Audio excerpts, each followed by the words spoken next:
Senate will come to order. Those not having privilege of the floor will please vacate the chamber. Those in the gallery and those in the floor will please rise. We're led in prayer by Matt Davis, pastor of the church at the depot at Scott Depot, West Virginia. Please remain standing after the prayer as the senator from Pleasants leads us in reciting the Pledge of Allegiance. Pastor. Let's pray. Almighty God, through your Son Jesus, you remind us that blessed are those who are aware of their need for you. Blessed are those whose hearts grieve pain, sin, and darkness in our world and in us. Blessed are the humble, the vulnerable, the gentle, and lowly. Blessed are those who desire right relationship with you and with others. You remind us that blessed are the merciful, the pure, the peacemakers, and the persecuted. God, would you help us to become the kind of people whose lives are marked by this blessing in your presence? Help us to give ourselves in sacrificial mission and extraordinary generosity for the sake of others. Would you settle us of the conflicts in the world, in our nation, in our state, in this room, and in our own hearts? Father, we ask that your kingdom come, your will be done in West Virginia as it is in heaven. And it's in your Son's name, the name of Jesus, that we pray. Amen. Thank you. Senator from Pleasants. Would those on the floor and those in the gallery please join me in the pledge to the flag? I pledge allegiance to the flag of the United States of America and to the republic for which it stands, one nation under God, indivisible, with liberty and justice for all. Reading of the journal. West Virginia Legislature, Senate Journal, March 1st, 2022. The Senate met at 11:01 a.m. Senator Blair, Mr. President, in the chair. Junior Senator from the 16th requests unanimous consent that further reading of the journal is dispensed with and the journal be approved. Is there objection? Chair hears none. Further reading of the journal is dispensed with and the journal is approved. Introduction of guest. On behalf of the Senate, it is my pleasure to welcome the honorary pages for the day. Please stand to be recognized as your name is called. As guest is the Senator from Boone, Sadie Ashbury. As guest is the Junior Senator from the 8th, Sam Key, Cassidy Curry, and Madison Villers. As guest is the Senator from Greenbrier, Kennedy Habjan. Chloe Nett and Matt Buckner. As guest is the Junior Senator from the 17th, Annabelle Cipollette and Emma Cipollette, and guest is Senior Senator from the 17th, Kirk Akers. Will the Senate please make these young people welcome?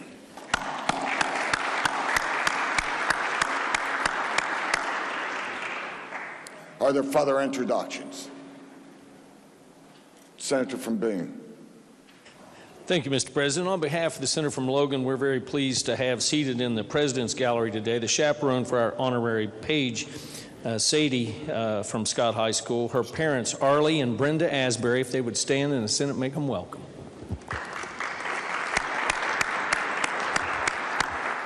Senator from Greenbrier. Thank you, Mr. President. On your behalf and behalf of the Senator from Summers, we have with us seated in your gallery the chaperone for our honorary pages from Fayetteville, Kennedy's mom, Crystal, and Chloe's mom, Kelly O'Neill. If y'all will please stand so the Senate can make you welcome.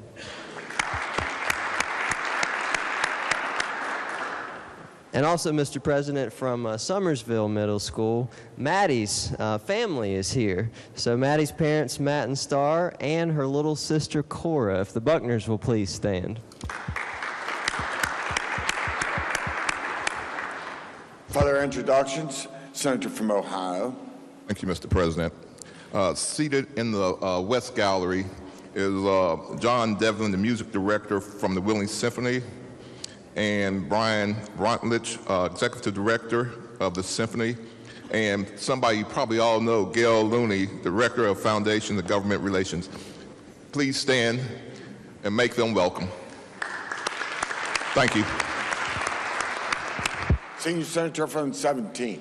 Thank you, Mr. President. On behalf of myself and the Junior Senator from 17th, we have seated in the President's Gallery the chaperones of our honorary pages, John from John Adams Middle School, Kirk Akers' mother, Shannon Akers. If you wouldn't mind standing, let's give you a warm welcome.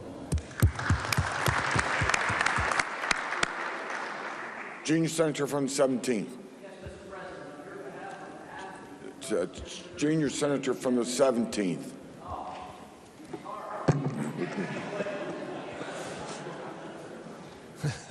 Thank you, Mr. President. Whoa. Yes, today we have seated with us in the President's Gallery the chaperone of our honorary pages from John Adams, Sisters Annabelle and Emma Cipoletti. Her mother, Rachel, is in the rear gallery. If she would mind standing, and everyone make her welcome. Thank you. Junior Senator from the 8th. Mr. President, I'm as red as a carpet right now. On your behalf and on behalf of the senior senator from the 8th, we have seated with us today in the President's Gallery the chaperones for our honorary pages from Elkview Middle School, Sam Key's mother, Jenny Key, Cassidy Curry's mother, Teresa Curry, and Madison Villar's mother, Susan Villars. If they could all stand, and if the Senate could make them feel welcome. Are there further introductions? Communications from the House. There are none. Communications from the Executive. There are none. Reports from standing committees. Your Committee on Finance has had under consideration Senate Bill 715, decreasing and increasing existing items of appropriations from State Fund General Revenue. Senate Bill 716, supplemental appropriation to DOE, West Virginia BOE, Strategic Staff Development. Senate Bill 717, supplemental appropriation to miscellaneous boards and commissions, Board of Medicine, Medical Licensing Board. Senate Bill 718, supplemental appropriation to Department of Administration, Travel Management, Aviation Fund. Senate Bill 719, supplemental appropriation to DHS, Fire Commission, Fire Marshal fees. Senate Bill 720, supplementing and amending appropriations to Executive, Governor's Office, Civil Contingent Fund. Senate Bill 722, expiring funds to DEP, Division of Environmental Protection, Reclamation and Abandoned and Dilapidated Property Program Fund. Senate Bill 723, making supplemental appropriation to Department of Agriculture, West Virginia Spay-Neuter Assistance Fund. Senate Bill 724, making supplementary appropriation to DHS, Division of Corrections and Rehabilitation, Regional Jail and Correctional Facility Authority. And Senate Bill 725, supplementing and amending appropriations to DHS, West Virginia State Police, and reports the same back with the recommendation that they each do pass. Respectfully submitted, Eric J. Tarr, Chair. Report will be received. Your Committee on Military has had under consideration Senate Concurrent Resolution 49, establishing Honor Guard in each National Guard unit, and reports the same back with the recommendation that it be adopted. Respectfully submitted, Ryan W. Weld, Chair. Report will be received. Your Committee on Health and Human Resources has had under consideration engrossed House Bill 2817, Donated Drug Repository Program, and has amended same. Engrossed House Bill 4649, transferring the operations of the West Virginia Children's Health Insurance Program to Bureau for Medical Services, and has amended same. And reports the same back with the recommendation that they each do pass as amended. Respectfully submitted, Michael J. Maroney, Chair. Report will be received. Your Committee on Health and Human Resources has had under consideration engrossed committee substitute for House Bill 4252 to reduce copay cap on insulin and devices, and has amended same, and reports the same back with the recommendation that it do pass as amended, but with the further recommendation that it first be referred to the Committee on Finance. Respectfully submitted, Michael J. Maroney, Chair. Report will be received. Senator from Marshall. Thank you, Mr. President. I question unanimous consent that House Bill 4252 be referred for a second reference to the Committee on Finance. As it does have a fiscal impact to the state, the committee amendment added PEIA to the bill, which would affect the state's budget. Thank you. Is there objection? Chair hears none. So ordered.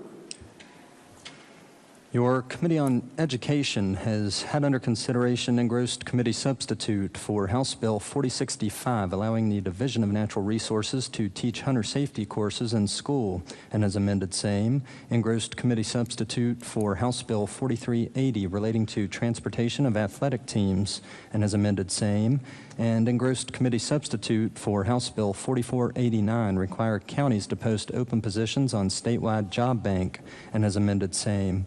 And reports the same back with the recommendation that they each do pass as amended. Respectfully submitted, Patricia Puertas Rucker, Chair. Report will be received. Your Committee on Government Organization has had under consideration engrossed committee substitute for House Bill 4282 relating to establishing next-generation 911 services in this state. Engrossed House Bill 4286 relating to exempting persons employed as attorneys from the civil service system, and engrossed House Bill 4517 relating to the repealing requirements to display video ratings, and reports the same back with the recommendation that they each do pass. Respectfully submitted, Mark R. Maynard, Chair. Report will be received.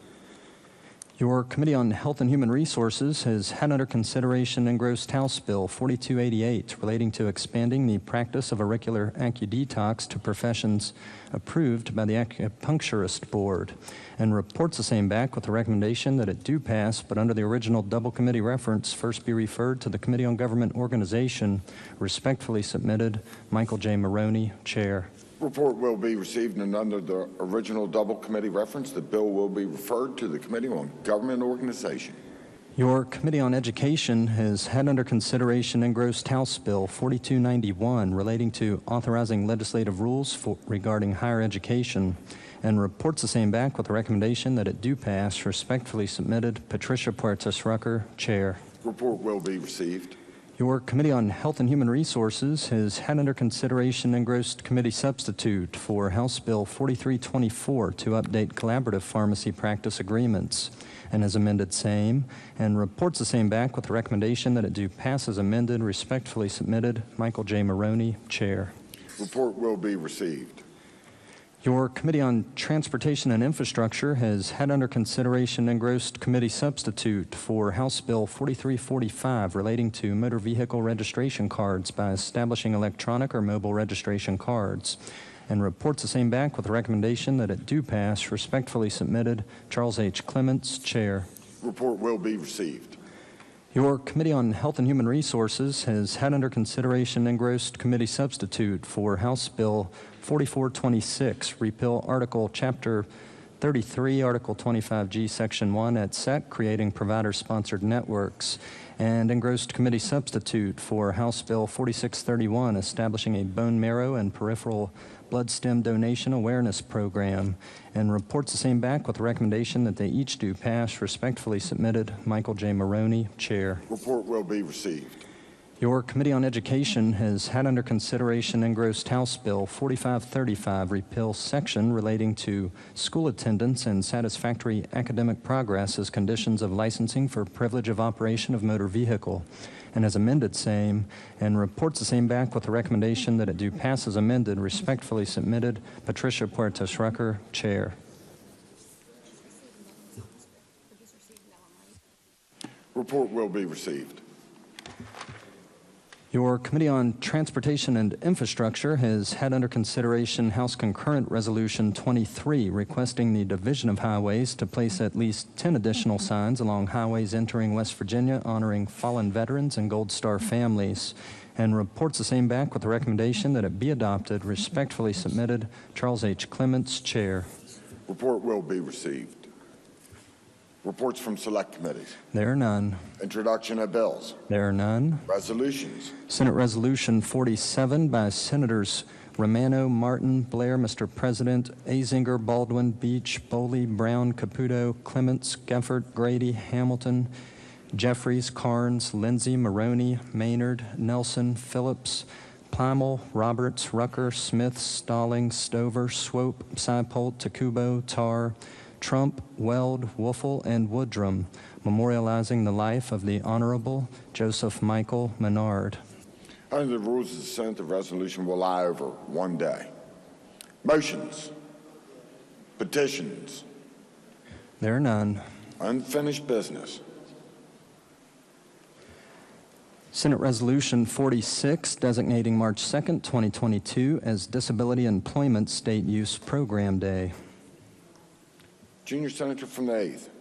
Yes, sir, Mr. President. I request unanimous consent that the resolution be taken up for immediate consideration, committee reference be dispensed with, and the resolution be put upon adoption. Is there objection? Chair hears none. The clerk will read the resolution. Senate Resolution 46, designating March 2nd, 2022 as Disability Employment State Use Program Day. Question is adoption of the resolution. Is there discussion? Junior Senator from the 8th. Yes, sir, Mr. President. The goal of the state youth program is to provide individuals with disabilities the opportunities and support to make informed decisions, pursue meaningful, productive lives, contribute to their family, community, state, and nation. Members of the disability community can play a central role in enhancing the lives of people with disabilities, especially when provided with necessary support services, and public and private employers are aware of the capabilities of people with disabilities to be engaged in competitive work and inclusive settings. And that's what this resolution is about, Mr. President. It's about folks with disabilities being included and being accepted. We often talk here in this chamber about the dignity of work, the value of production, and the experience of being part of something greater than yourself. We should make sure and do everything we can to make sure that folks with disabilities are as included as everyone, or as folks without disabilities are in everyday life and every circumstance of life, especially when it comes to work. They deserve the same opportunities and fair wages. I ask for adoption of the resolution. Thank you, Mr. President. Oh, and the yeas and nays. Thank you. Is there further discussion? If not, the question on adoption of the resolution. Yeas and nays has been demanded. Is demand sustained? The demand is sustained. All those in favor will vote yea. Those opposed will vote nay. The clerk shall prepare the machine.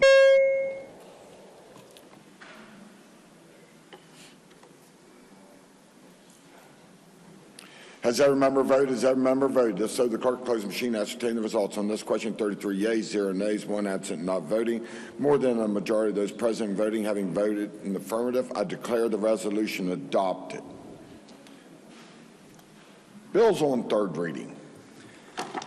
Engrossed committee substitute for Senate Bill 29, providing fee for processing of criminal bonds. Third reading of the bill. Question is on passage of the bill. Senior Senator from the 4th. Thank you, Mr. President. This bill would create 2 fees and raise a third, with the proceeds being deposited into the Courthouse Facilities Improvement Fund. The 2 fees relate to the processing of criminal bonds in bail and magistrate court. The first would be a $10 fee for the services of the clerk of the magistrate court in processing a criminal bond. The second would be a $25 fee in processing a bail piece by the clerk of the magistrate court. The third fee is an increase from $25 to $30 processing a deed of conveyance. The additional $5 will be deposited into the Courthouse Facilities Improvement Fund. Mr. President, I urge passage. Question is on passage of the bill. Is there discussion? If not, the question for the Senate is, shall the bill pass? All those in favor will vote yea. Those opposed will vote nay. The clerk shall prepare the machine. Has every member voted? Has every member voted? If so, the clerk close the machine, ascertain the results. On this question, 33 yeas, 0 nays, 1 absent, not voting. More than a majority of those present voting having voted in the affirmative, I declare the bill passed. The clerk will communicate the actions and send it to the House. Engrossed committee substitute for Senate Bill 205, expanding PEIA Finance Board membership. Third reading of the bill. Question is on passage of the bill. Senior Senator from the 6th. Thank you, Mr. President. Senate Bill 205 adds 2 appointed members to the PEIA Finance Board. One is to represent the interest of hospitals. The other is to represent the interest of non-hospital health care providers.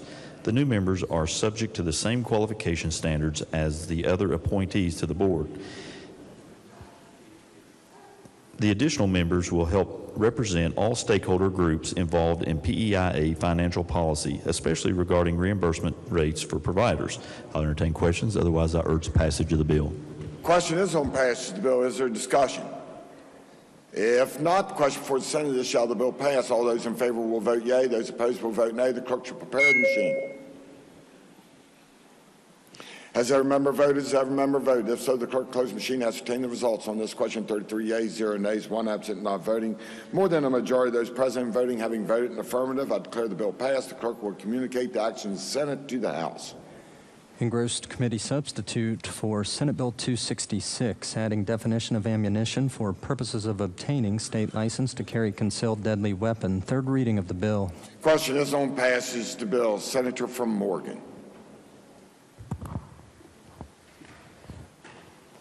Thank you, Mr. President. The committee substitute for Senate Bill 266 amends a single section of the state code. It's in Chapter 61, Article 7. It's Section 4. That's the section of code that addresses the license to carry a deadly weapon. The bill makes one amendment to that section of the code and creates a new subsection. And it provides a definition of ammunition for purposes of the subsection.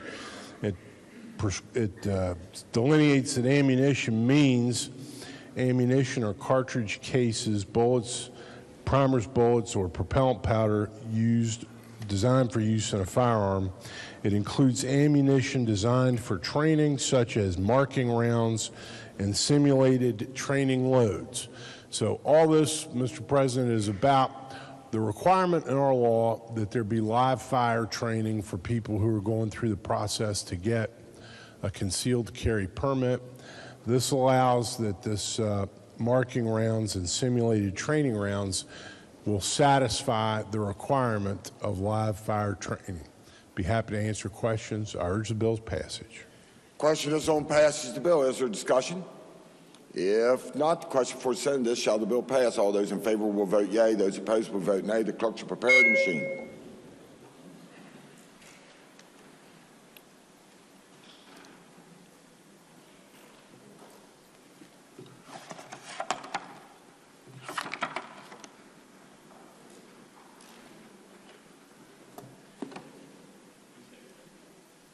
Has every member voted? Has every member voted? If so, the clerk close the machine, ascertain the results. On this question, 32 yeas, 0 nays, 2 absent, not voting. More than a majority of those present and voting having voted affirmative, I declare the bill passed. Senior Senator from the 17th. Thank you, Mr. President. I move the bill be made effective from passage. I request unanimous consent that the roll call used on passage of the bill be used to make it so effective. Senior Senator from the 17th moves that the bill be made effective from passage and requests unanimous consent that the roll call used on the passage of the bill be used to make it so effective. Is there objection? Chair hears none. On this question, 32 yeas, 0 nays, 2 absent, not voting. More than 2/3 of those elected to the Senate having voted in the affirmative, I declare the bill effective from passage. The clerk will communicate the actions of the Senate to the House. Engrossed committee substitute for Senate Bill 434, updating authority to airports for curtain operations. Third reading of the bill. The bill is advanced to third reading with the right to amend. Are there amendments to the bill? Yes, sir. Senator Pine will move to amend the bill on page 6, section 8, line 49, after the word located, by changing the colon to a period and striking out the proviso. Senior Senator from the 5th. Thank you, Mr. President. He read the amendment. This amendment is simple. It is the fact that it allows airports to go beyond their contiguous counties, and I think that that has not gone through the West Virginia Airport Managers Association and is really something that is not needed at this point in time, as well as I think the whole bill, but I particularly think this provision here needs to be stricken. I do not sit on the 2 committees that it has gone through, and therefore this is my only opportunity to address this issue, and I urge the adoption of the amendment. Is there further discussion? Senator from Brooke. Thank you, Mr. President. I'd have to stand and respectfully oppose the amendment offered by the Senator from Wayne. We had an amendment that was very similar in committee, and during discussion on this bill, it was brought to my attention by the folks at the Ohio County Airport that they are in discussions with people at the airport here in Charleston. They're looking at agreements on several different levels and potentially including a management agreement. And I stand in opposition to the amendment because I think that, Yeager has been successful over the years in attracting air traffic to the state and allowing for opportunities for people in West Virginia to have flights to other regions and other states. And if the gentleman's amendment were to be adopted, we would be losing that opportunity for the expertise and the experience that has been gathered by those who work and run Yeager Airport to be able to help an airport like the one in Ohio County. And so I would hate to miss that opportunity for airports, and it's not just limited to Yeager. I mean, the people at any airport that are successful at what they do, the airport in the north central part of the state, any of those airports could help out an airport in the southern part of the state, or even come to Ohio County if the people in Ohio County chose to do that. Because it's important, Mr. President, to remember that these agreements are voluntary in nature, that no one's forcing these agreements upon any airport. And so if one wanted to reach out to another to see how they've been successful and things that they've been able to make work, then I think they should be able to do that. And so for those reasons, I would respectfully oppose the gentleman's amendment. Thank you. Is there further discussion? Senator from Harrison. Thank you, Mr. President. I stand in support of the gentleman's amendment. You know, I'm no expert by any stretch of the imagination, but I've sat on the airport board up in North Central West Virginia Regional Airport for about 15 years. And the one thing you learn if you're around airports, and I know a lot of us aren't, is that it's a very delicate balance because we don't have very many people. And because we don't have very many people, it's really difficult to maintain commercial air service to really important places, you know, big cities where you can get a connection to the rest of the world. You know, when I was a young kid, I can remember there was nothing more exciting going out and seeing them big silver birds with 4 engines on them and big propellers, and you got on, they were leather inside. That was neat. Fly anywhere. We used to fly to Detroit. That's where my family was from. And those days disappeared with deregulation. And for years, the entire northern part of West Virginia, and the north central part and the central part, were relegated to what we politely refer to as puddle jumpers. And the puddle jumper would take off, go up to some height, some altitude, and land in about 20 minutes in Pittsburgh. And it was terrible. And then you had to go somewhere else and land somewhere else to get somewhere else. So I'm using Benjamin as that's the North Central West Virginia Airport as an example, because now they fly daily to O'Hare and to Dulles. Parkersburg has daily flights, not the level maybe we want them, but they have daily flights to major airports. Lewisburg has a daily flight to Dulles. And what will change that for those cities and the regions that they serve, because every airport has a 90-mile catchment area, is if something happens to create competition for those few passengers. Because you're not going to create a major airport and beat them because you're a better airport. What you're going to do is suck off enough passengers to create a couple mediocre airports that might be lucky to have any air service. And let me tell you, I got a letter here in front of me from the Beckley, Raleigh County Memorial Airport, the North Central West Virginia Airport, the Huntington Tri-State Airport, the Greenbrier Valley Airport, and the Wood County Airport. That's 7 out of the 9 major airports in this city that are afraid of this bill, not because it's ill-intentioned, not because, you know, I give the sponsor so much credit, he tried so hard to get this through, but these management agreements will allow a major airport to dominate air travel in West Virginia. And if you want to enter into management agreements with an airport that's 200 miles away to operate their airport for, you know, financial gain, you're going to have to kill another airport. And we can't have that, because what it will end up being is maybe one airport will be the sole dominant air service provider in West Virginia, but the rest of the state will suffer. So I'm going to tell you that if you live in any of those counties served by those 5 airports, if you live in a surrounding county, a contiguous county, because that's your service area, this is not a good bill, and this gentleman's amendment helps to go a long way to fix that bill, not by killing the bill, but by simply restricting service agreements, management agreements, to the same area that the airports are allowed to serve under the law, which is the counties in which they operate and the counties contiguous to the counties in which they operate. That should be enough, Mr. President. I urge a yes vote on the gentleman's amendment. Senator from Cabell. Thank you, Mr. President. I'll be brief. If you represent or live near Lewisburg, Beckley, Parkersburg, you will rue the day that we turn the entire state over to Yeager, which is what this is the precursor for.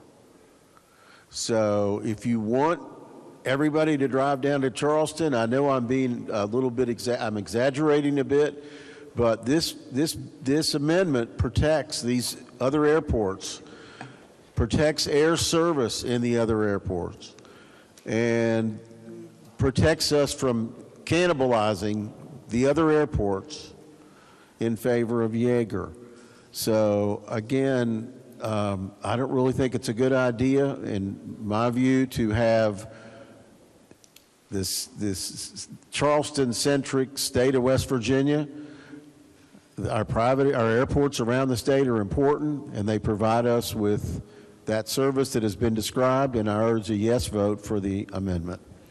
Is there further discussion before I recognize the senior senator from the 5th to close debate? Senior senator from the 5th. Thank you, Mr. President, and thank the members for the indulgence on this. I don't have the experience of sitting on a board for a long period of time. I have been appointed to the Tri-State Airport Board over the last year. And as many members know here fairly well, I try to study the issues and try to look at that. I knew nothing about broadband before we got into talking about broadband, but let me just say to you this. I think we're at a critical stage in the state of West Virginia. We do need to do some changes. We need to do some changes that some of the elements of this bill are good, or I'd be talking completely against the bill. But I think this particular amendment will add some comfort level to the other places that are trying to do this. We're expanding at Tri-State, and we're expanding into 2 other markets that we'll be able to do. These kind of agreements will allow, I think, really a cannibalization of the area. And let me just make one statement. When I heard the testimony of the person that runs Yeager, there was one comment related to even an element that's not related to this amendment, but talks to a bit about what could be happening here. They talked about the police force and that they were the only one in the state that had a police force at theirs, and that's not true. That's an untrue statement, and they made an untrue statement under oath, and that's a problem because Tri-State Airport does have a police. So this is the kind of rhetoric that we're up against. Thank you. Question for the Senate is adoption of the amendment by the senior senator from the 5th. All those in favor will say aye. Yeas and nays have been demand sustained. The demand is sustained. All those in favor will vote yea. Those opposed will vote nay. The clerk should prepare a sheet.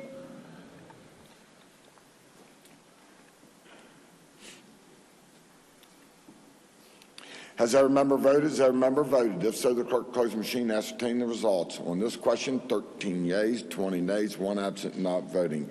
Less than a majority, I declare the amendment rejected. Are there further amendments to the bill? No, sir. The question is on passage of the bill. Senator from Morgan.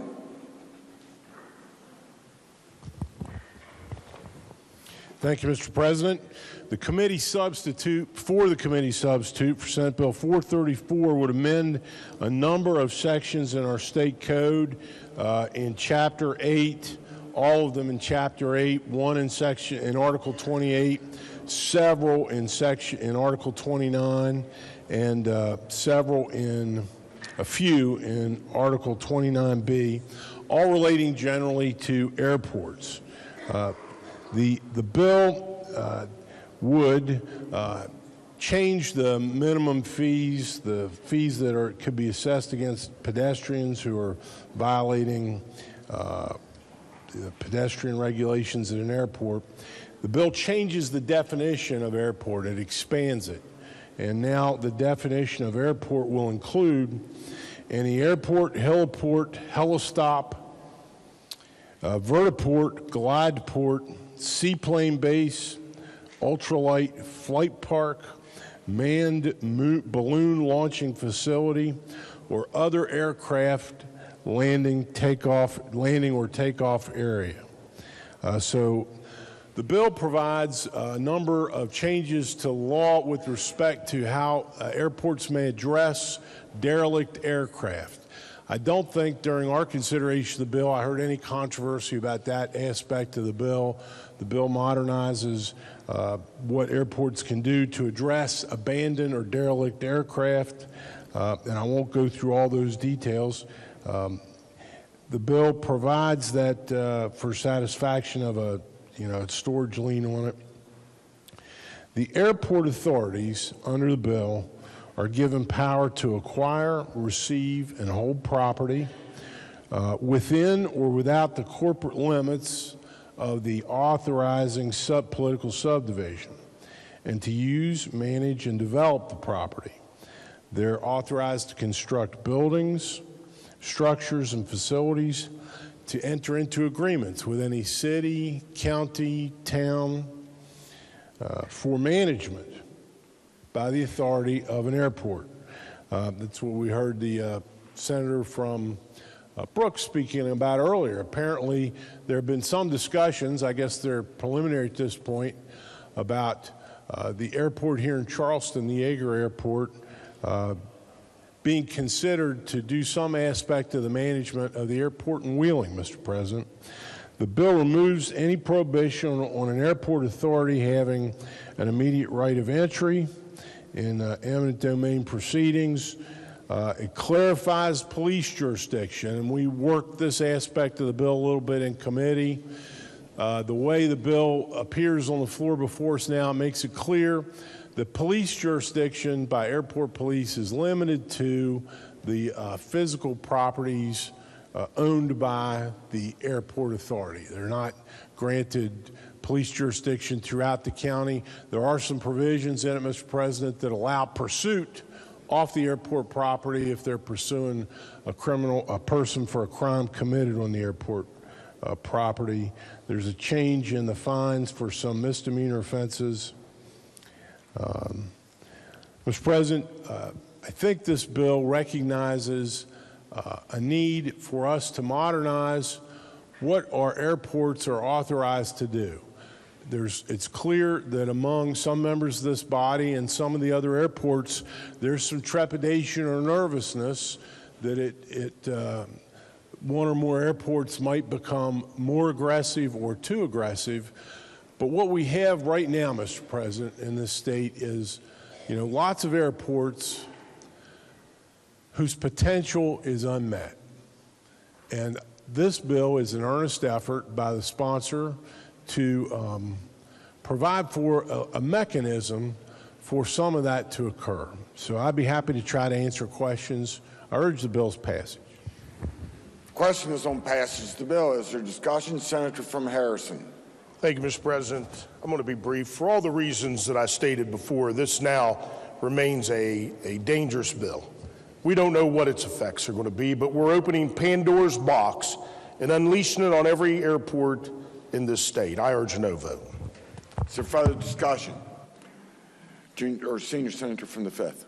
Mr. President, I rise in opposition to this bill. I do believe that the sponsor attempted to make modifications, but was unwilling to make some of the modifications that would really satisfy the other airports. And let me say that I'm for progress. I think that 50% of this bill is really needed and good. And listening on the board that I sit on, I can tell you that. But I think the 50% that's so bad is so bad, and the 50% is just enough to vote against it.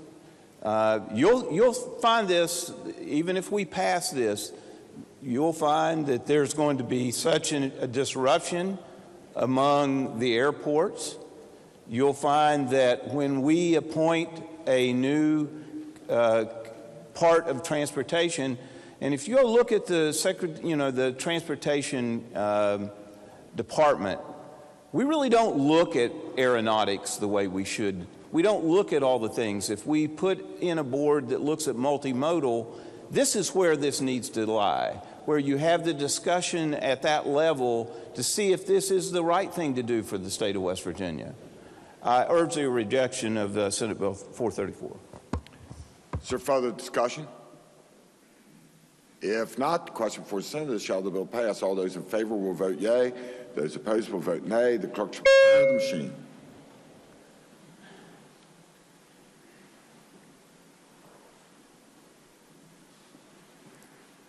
Has every member voted? Has every member voted? If so, the clerk close the machine, ascertain the results on this question. 18 yeas, 15 nays, 1 absent, not voting. More than a majority of those present voting having voted in the affirmative, I declare the bill passed. The clerk will communicate the action of the Senate to the House. Engrossed committee substitute for Senate Bill 468, creating Unborn Child with Down Syndrome Protection and Education Act.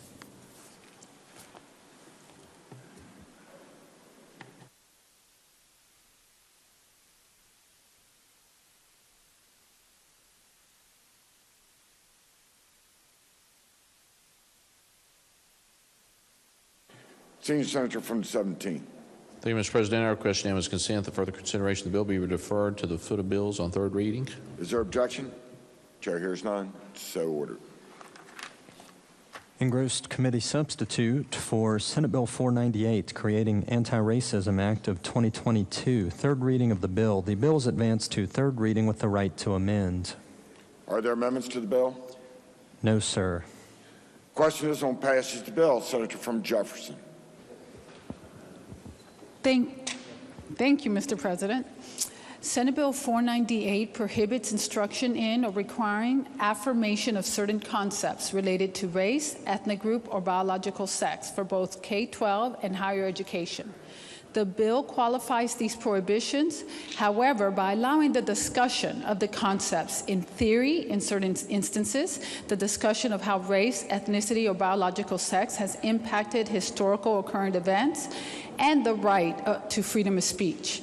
The bill also establishes complaint, appeal, and reporting procedures for K-12 and a reporting procedure for higher education for instances of noncompliance, including required reporting to LOCIA.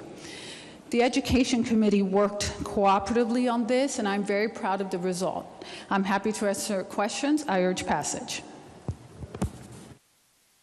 Question is on passage of the bill. Is there discussion? Senator from Ohio. Will the Senator from Jefferson yield? Will the Senator from Jefferson yield? The Senator yields. Yes. Who actually wrote this bill, and where did it come from? Our council actually answered that question in the Education Committee. So some of the language was borrowed from other states, I believe the state of Arizona, if I remember, and the rest was crafted by myself with my council. And how many states have this type of bill, anti-racism bills, that you know of? I actually don't know that. There's 5. Okay. Was there anyone calling in and saying there was a need for this bill, or is this a bill that people here just thought up that should be presented? Well, I can't speak for everyone, but I know I've received concerns from constituents and citizens regarding these topics and these issues, starting, I think, in the summer.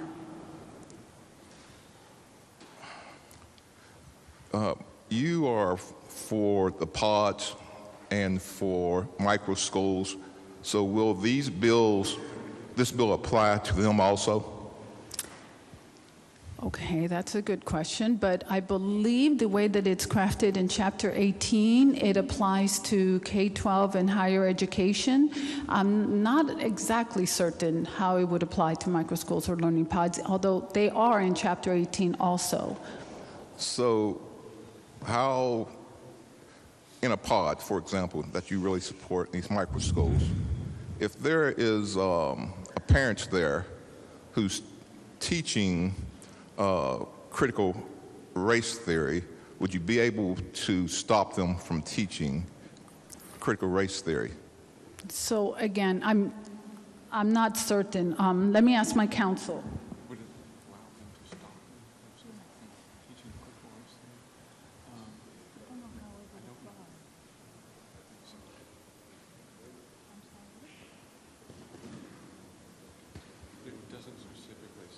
It doesn't specifically, well, first of all, I want to clarify, nothing in here mentions critical race theory, so I just want to clarify that, but it doesn't specifically say, so I really couldn't answer that question. I would assume if someone, again, the bill says if someone has a complaint and they have a violation, you know, they can make it. The form that we require to be made available on the public website would be available to anyone in the state. So I was at the last hearing on this particular bill. There was a statement made by the senior senator from the 4th that the NEA promotes critical race theory and is forcing or pressuring teachers in the classroom to teach it. Do you agree with that statement? I must say, I did not look it up, so I can't really tell you whether it's true or not. But I do remember hearing him say so, yes. You said this is not about critical racism, race theory, am I correct? But aren't some of the same things or same elements that's in this bill is in about critical race theory? So what we really tried to do, and like I said, I'm really grateful for the work of the committee. So this isn't about one particular concept or ideology, and some people have arguments as to whether it's happening, whether it's not happening. I really tried to just have a bill that would alleviate the concerns that some folks have, that there are discussions or pushing of things like all races or a certain race has certain traits, or a certain race or a certain gender is inherently racist. And so we really worked very carefully to have language that just made it clear we don't condone or want those kind of statements to happen, those kind of pushing of that kind of thought. And it's because we believe that everyone should be judged based on their character, based on their decisions, and clearly not be blamed for things that you know, someone of the same race or someone of the same gender may have done. And I believe this is truly what the vision of Martin Luther King was, that we judge people based on their character, not on the color of their skin. And I think that this bill basically makes sure of that. You know, critical race theory has been around for at least 10 years. And do you really know what critical racism is, the actual policy? So I have read about the ideology of critical race theory and the academic discussions of it. I have read about it. I can't say I'm an expert. And is it actually in any public school, taught in any public school, or is it just taught on a college level as an elective? So again, the actual class or discussion of critical race theory, I do not know, and I did not ask you know, for a report of that, but I will tell you that there are those who say that some of the ideology is unfortunately discussed or being tried to be inserted into classes, but I couldn't tell you that on a personal experience. So you heard that some of this ideology is being inserted into the classroom. Where did that information come from? Do you have a book or somebody tell you that, or it's just something you heard? Can you validate that claim?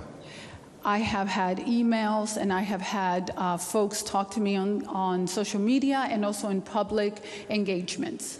Are these individuals professors or people who are knowledgeable of what a critical race theory is, or are these just everyday lay people who think they know what critical racism is, critical race theory is, but not really understanding it? I couldn't tell you every single instance, and in some of these instances, I don't really inquire as to whether that person's background is, but I know I have received direct communication from employees of our higher ed institutions. Since people have been pushing these anti-racism bill, hasn't it disrupted school boards and causing a greater amount of tension within these school boards? I can't speak to that. I'm sorry. Well, I can. Just recently in Ohio County, they were promoting this, and people came almost to blows, almost fighting because of the pressure and the tension that's been placed on school boards throughout the state, even in other states where this anti-race theory is coming up. It's creating a lot of tension that wasn't there. Don't you believe that this places a lot more stress in the classroom and on teachers by promoting this particular bill? On the contrary, it is because of the concerns, the fears that individuals have brought that this bill will hopefully resolve. I'm hoping that there will be clarity on what is allowed and not allowed, and that it will give people a comfort to understand that no, we are not teaching or pushing what I consider to be racism. These things that all races or certain races are this. I mean, that's just clearly wrong.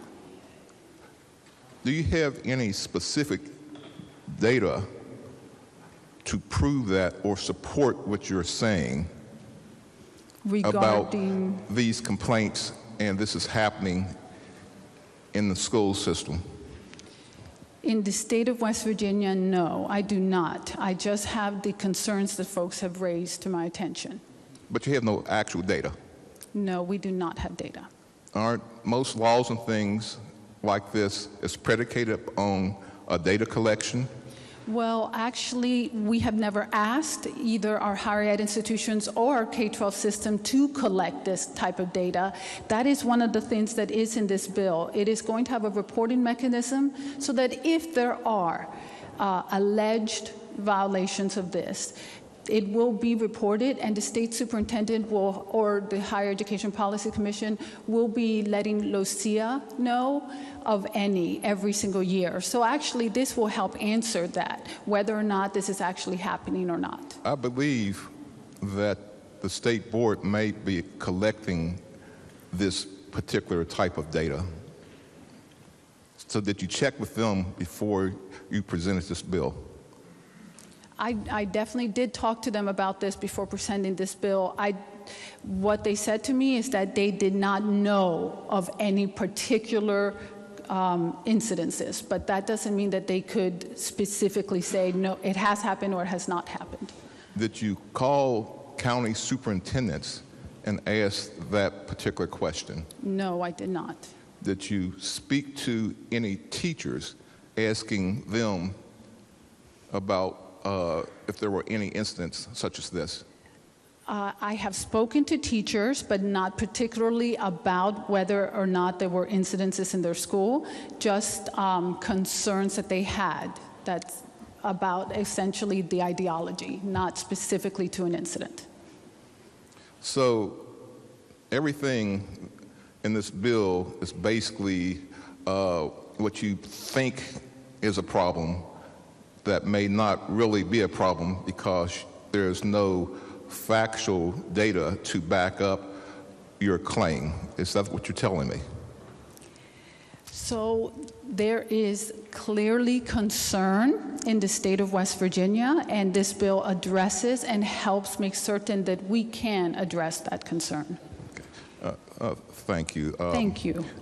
Let me speak here. When I was state president of the NAACP. Recognized to speak to the bill now. May I speak to the bill, please? When I was the state president of NAACP, I used to get calls also about different things.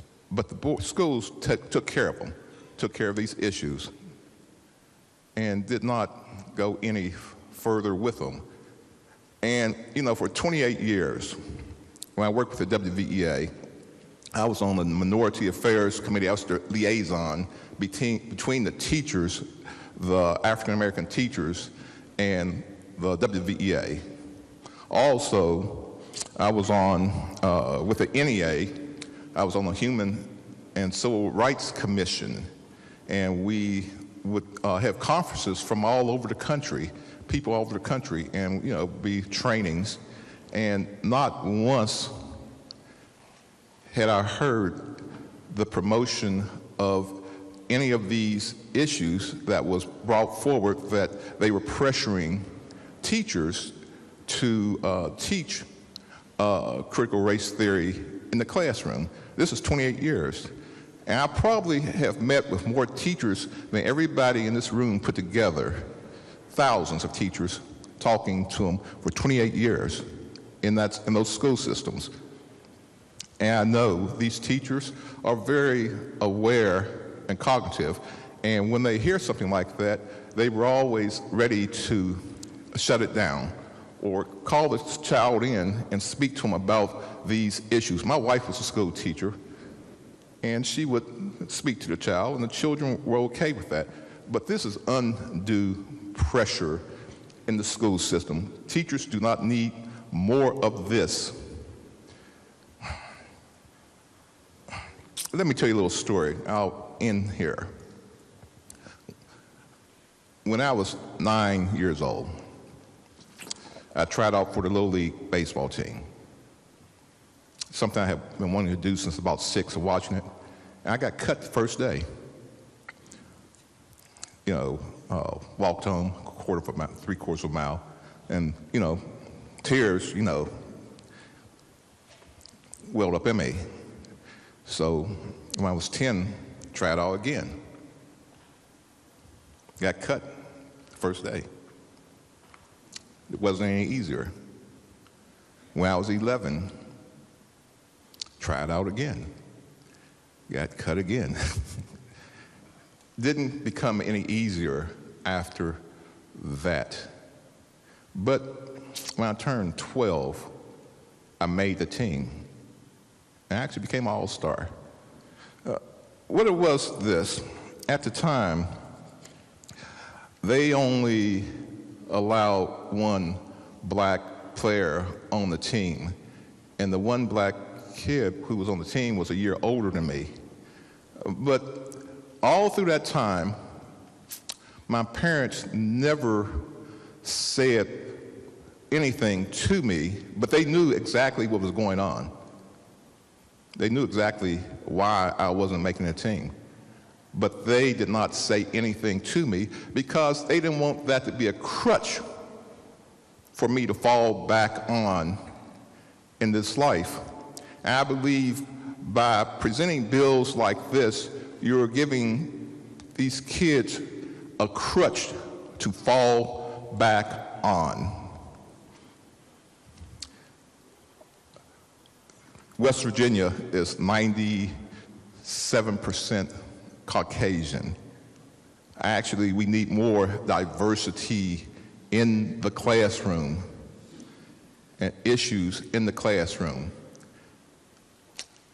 Every time we send one of these children out into the world, they become an ambassador to West Virginia. And the classroom should be preparing them. I truly believe this bill here is a step backwards. The other side of this bill I see is this. I've seen these bills, saw in Virginia, CRT bill. It was used as a political tool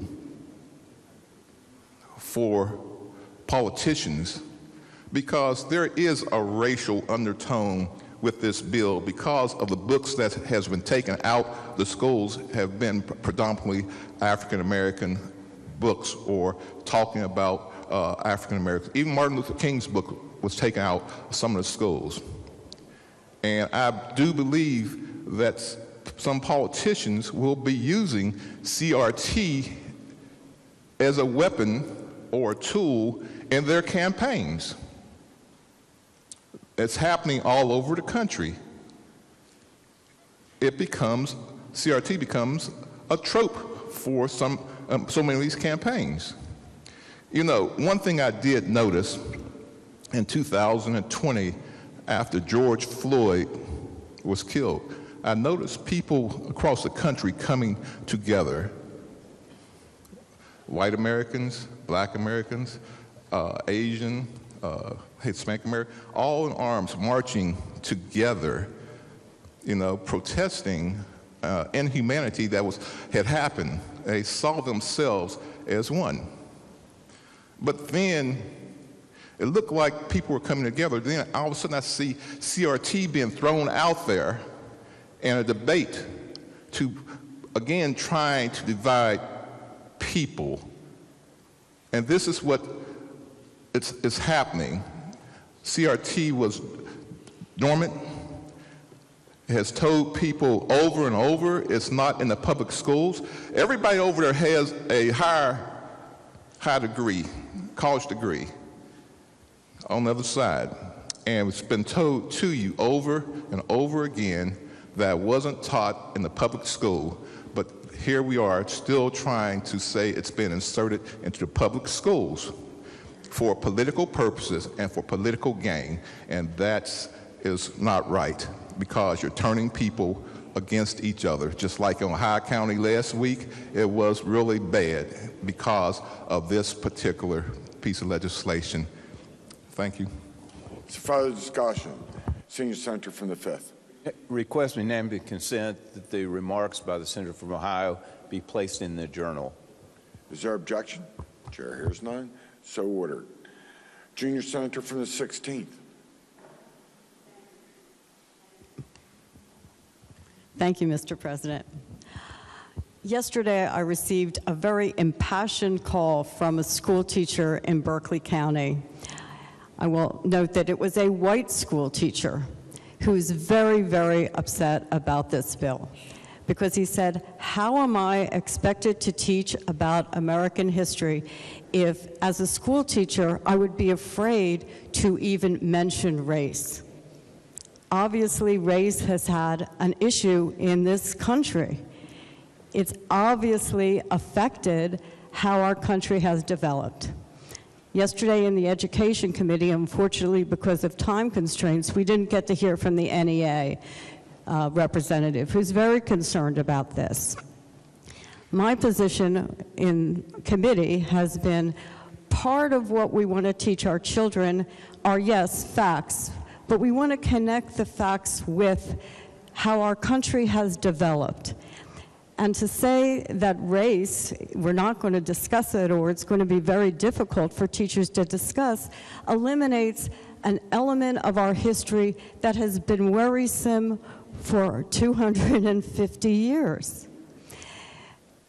We not only want to talk about what was, but we want to talk about where we're going. And there should be some pride that we're not where we were when our Constitution was written, and that part of our Constitution says that part of the goal of the Constitution is to form a more perfect union. We have to be able to talk about how our country has changed, has developed, has become more inclusive, but we still have not formed what Martin Luther King called our beloved country. The possibility of the perfection of our union, and to make it more perfect. And I think we have to trust our school teachers. The main issue that this teacher was saying is it's as if we do not trust our teachers. Our teachers are not fools. They are sensitive to their students. They will talk at an appropriate grade level, a 4th grade level, or a college level. And they view this as saying, we do not trust our teachers in their classrooms. Thank you. Senator from Harrison. Thank you, Mr. President. You know, we debated this bill a long time in education and maybe helped it a little bit. But you know, the one thing I came to the conclusion on, that there was not a single shred of evidence, not one bit of testimony, that anything had ever occurred in West Virginia that required a bill like this. You know, I'd like to chalk this up under our proverbial habit of trying to come up with a solution for a problem that doesn't exist. But I agree with my friend from Ohio. There's a more nefarious tone to this. This bill opens the door for unfounded complaints against educators for saying the wrong words or for making somebody upset. Let me read to you one of the provisions in the bill, which is in subsection 6. Now, there cannot be any instruction that makes a student feel discomfort, guilt, anguish, or any other form of psychological distress. For me, that was going to school. I mean, think about it. That was going to school and having to take a test. I was under distress. Now, when you have an instructor who's trying to teach history, imagine the effect that that's going to have on that educator and how they form their lesson plans, on what they're able to say and what they're able to engage their students in. This bill chills our educators' ability to instruct our kids, to teach them about history, to teach them about what happened. It's an attempt to stroke fear in the citizens of West Virginia, to think that somehow there's teachers out there teaching them that they should feel bad because they're white. That's bull. That's absolute bull. There's no teacher that's doing that. They teach history. They get kids to think, to become good adults. And this bill is a veiled attempt to try to suppress open thinking and learning about our history. You know, I've said it here in 8 years, probably 100 times. Those who fail to know history are doomed to repeat it. We're doomed to repeat revolt. We're going to be doomed to repeat some form of slavery. We're doomed to repeat suppression of the weaker and the downtrodden, the people that can't look out for themselves, if we don't learn about how it happened in the past. That's not critical race theory. That's not trying to make kids feel discomfort, guilt, anguish, or some other psychological form of distress. That's teaching. That's what teaching's about. Reading every book, hearing every opinion. It's not about the First Amendment. It could be. But remember our founding fathers, 200 plus years ago, who believed that hearing 1,000 opinions allowed you to know what the truth was. We're going to try to cut that out by this bill. This bill doesn't seek the truth. It seeks to bury the truth. Mr. President, even though the Education Committee did some good things to this bill, it still stinks. It still deserves to die here in the Senate. I urge a no vote, Mr. President. Further discussion. Senior Senator from the 4th. Thank you, Mr. President. You know, I think that many parts of this bill are being mischaracterized, and so I just want to address some of the mischaracterization. One of those specifically is in Section 6 of the bill that says, and I'm going to quote what it says on line 6. This is after the bill references what should be not be done, cannot be done in a public school setting here. It says that you cannot teach that an individual has an obligation, not that they can't feel. You cannot teach that an individual has an obligation to feel discomfort, guilt, or anguish, or any other form of psychological distress just because of that individual's race, ethnicity, or biological sex. It doesn't say that when you're teaching something that your students can't feel psychological distress. That's a gross misrepresentation of this bill. The other thing is that it also goes on in this bill. It says that nothing in this section prohibits the discussion of those concepts in theory as part of an academic course of discussion of alternative theories are also included in the course. The discussion, nothing in this section prohibits the discussion, examination, and debate that the role that race, ethnicity, or biological sex has impacted historical or current events, including the causes of types, current or historical events. And nothing in this prohibits the right to freedom of speech protected by the First Amendment, the United States Constitution, and provisions, Chapter 20 of this article. So this bill is about what a teacher can do to make a student have to exclaim that they must feel in order to pass or participate or be rewarded in a class. The other thing is that it's been said that the NEA has not been pushing critical race theory. The National Education Association is the largest teaching association in the country. They put on curriculum for teachers, and they adopt resolutions on what should happen in classrooms across the country, including West Virginia. And so I'm going to read part of a resolution that was adopted by the National Education Association. This was back in July of 21. The resolution reads that the NEA will provide an already created in-depth study that critiques empire, white supremacy, anti-blackness, anti-indigeneity, racism, patriarchy, cis-heteropatriarchy, capitalism, ableism, anthropocentrism, which is human-centered points of view, and other forms of power and oppression at the intersections of our society. It goes on to say that the association will further convey that in teaching these topics, it is reasonable and appropriate for curriculum to be informed by academic frameworks for understanding and interpreting the impact of past on current society, including critical race theory. That's a quote from the resolution. The National Education Association is absolutely going in and telling people that our teachers should be teaching in school that because of your race, that you must feel a certain way. You're obligated and responsible for what they perceive as crimes of a race. Now, this bill says that's not appropriate. But what it also says is appropriate is that these items can be discussed. These issues can be discussed in the course of education. In fact, I believe they should be discussed in the course of education. But what I do not believe is that any child should come home and be made to feel less because of their race, their sex, their ethnicity.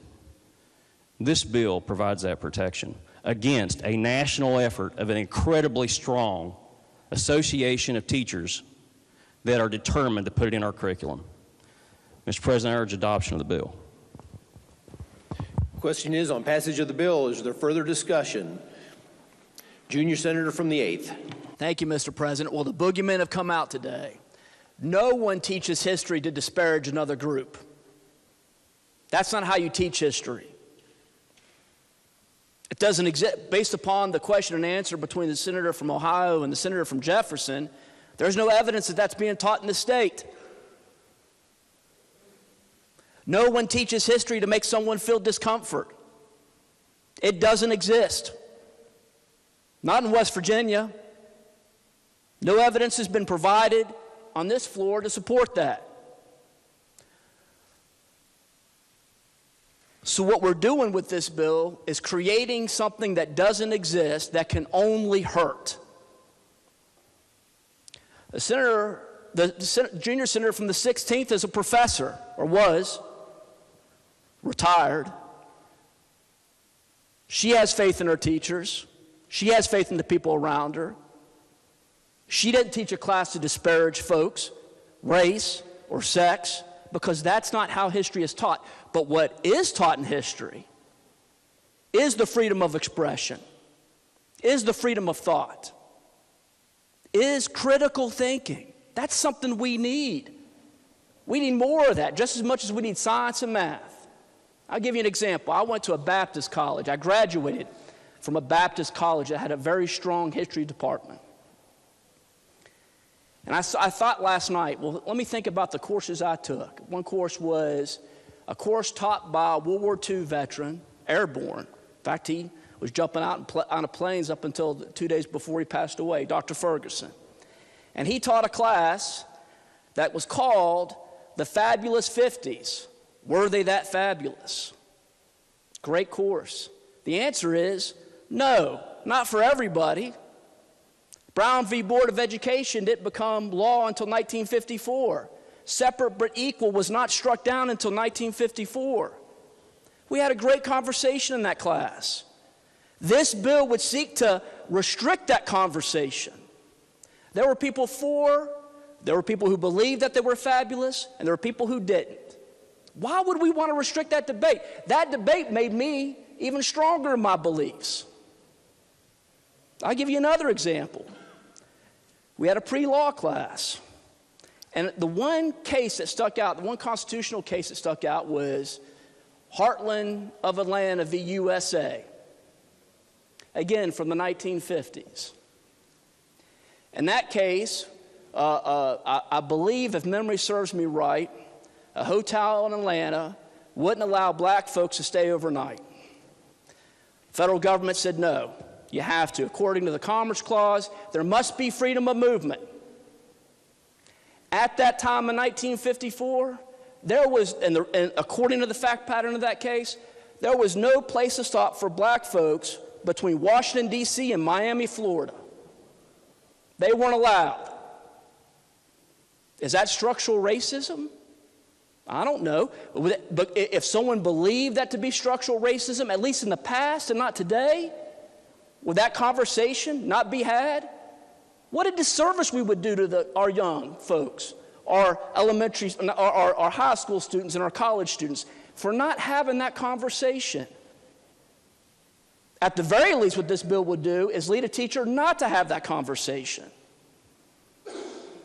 And again, I go back to, there were people who supported the hotel and believing that if you own a piece of property, if you own a business, you can allow who you want. And there were people who were against it. But I think with this legislation, the teacher who taught that, Miss O'Leary, Dr. O'Leary, wouldn't have been able to have that conversation. That's the harm in this bill. You know, I said earlier in this legislative session, we were talking about our fondness, a universal fondness for Abraham Lincoln. And I talked about the fact that we need to embrace our history. We need to embrace our past, warts and all, because that's what makes us exceptional. That's what makes us an exceptional nation.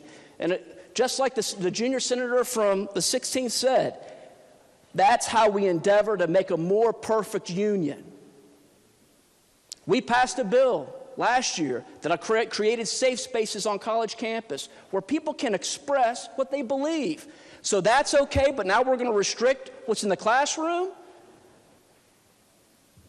Sounds hypocritical. And again, it's a disservice to our youth. This bill comes from weakness. It's a snowflake bill, and I urge a no vote. Thank you. Further discussion, Senator from Mason. President, as a public educator, I want to speak to a lot of comments that were made in here about teachers having their hands tied because of this bill, feeling like you can't teach history. I don't feel that way at all. I teach fourth grade. Some of our favorite things that we like to learn about throughout the year are the stories of Martin Luther King Jr., Rosa Parks, Ruby Bridges. Those are just three that come to mind that I know my students love, okay? It's important to teach those things. It's important to teach history because we want to learn from history. We don't want to make mistakes of the past. Let me tell you a little bit about why I support this bill. I have heard from teachers, I have heard from parents, and I have heard from students that they have been told because of their race that they're privileged. Now, that's a terrible thing, just as bad as it's saying that a black student is underprivileged because of their race. We're doing everybody a disservice by doing that. So let me tell you a little bit about the students that I teach at my school. Okay? Many of them come from generations of poverty, generations. Some of them live in single-wide trailers with holes in the floor. No heat, no water, definitely food insecurity. To tell those kids that they have a leg up in society because of their race is doing them a great disservice. They don't have a leg up in society, no more than skin color holds somebody down. We have to make sure we are telling our kids they can reach the stars. We have to teach them how to set goals. We have to help them reach those goals. Using race as an excuse for anything is wrong. This bill prevents that. It prevents me as a teacher from telling my students, you should feel guilty because of the past. You should feel ashamed because of the past. They should learn from the past. The conversations that we have are wonderful. They learn a lot of things. They have a lot of questions. They are astonished and can't believe some things that happened in the past. And I want them to learn that, and I want them to feel that. But it's not my job to tell them, you should feel this way because of your skin color. That's not fair to them. It does nothing but holds them back. And I support this bill because I don't feel that it tells me as a teacher that I can't teach history. Thank you, Mr. President. Senator from Randolph. Thank you, Mr. President. You know, I've heard several times that this is never taught in public schools, and I can't point to a specific instance in West Virginia, although the Senator from Mason just talked about hearing of some specific incidents from West Virginia. But just to point out, and I'm reading some notes from an MSN, which is you know, a fairly common mainstream news site, that a study was done that said 30 public school districts in 15 states are teaching a book called Not My Idea. And some of the concepts in Not My Idea are that whiteness leads white people to make deals with the devil for stolen land, stolen riches, and special favors. And it continues to say that white people get to mess endlessly with the lives of your friends, neighbors, loved ones, and all fellow humans of color for the purpose of profit. So that's being taught in 15 states, 30 school districts. In addition to that, in Cupertino, California, an elementary school required third graders to rank themselves according to their power and privilege that's associated with their ethnicities. In New York, Buffalo, New York, taught students that all white people perpetuate systemic racism, and they made kindergartners watch a video that included dead black children and warned them about racist police and state-sanctioned violence. In Arizona, the state's education department sent out an equity toolkit, and what was contained in that equity toolkit was a claim that infants as young as 3 months old can start to show signs of racism. 3 months old. That's what they were teaching the kids in Arizona. So to say that this isn't happening, these are specific examples from other states, and the purpose of this legislation is to say we don't want that kind of racism and sexism being taught in West Virginia. Maybe it's here, maybe it's not here, but we probably want to preempt it if it's not here, and if it is here, we want to stamp it out before it takes hold. You know, when we ran this bill through the Education Committee, as you know, I'm on the Education Committee, and one of the people who stood in opposition to this bill, I keep hearing how this is going to prevent the teaching of this element of history or that element of history, that it's going to stop people from learning about history and therefore history will repeat itself. Well, one of the people who stood up was a representative that we all know from the ACLU, and I specifically asked him if there was anything in this legislation that would prevent the teaching of history in any school in West Virginia, and he agreed that nothing contained in this legislation would prevent anybody from teaching history. He had other problems with the bill. He thought of whatever, but he agreed. Nothing in this legislation would prevent the teaching of history in any school in the state of West Virginia. No teacher need to fear teaching history in the state of West Virginia as a result of this. And that's not me saying it. That's the ACLU saying it, and they stand in opposition to the bill. So, Mr. President, there's a lot of stuff that gets raised up. Some of it, I believe, because of a lack of knowledge about the actual contents of the bill, and some of it, I believe, is deliberate obfuscation of what this bill does. All this bill does is say that West Virginia isn't going to encourage or tolerate racism and sexism and those types of concepts from being deliberately taught to our children in our schools. I support the bill, Mr. President. Is there further discussion?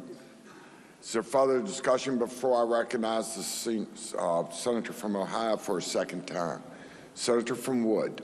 Thank you, Mr. President. I just want to put my 2 cents in here because I've done a little bit of reading on critical race theory and critical theory in the last year or so. I actually, Senator from Randolph and I both had a bill last year, and nobody knew what it was.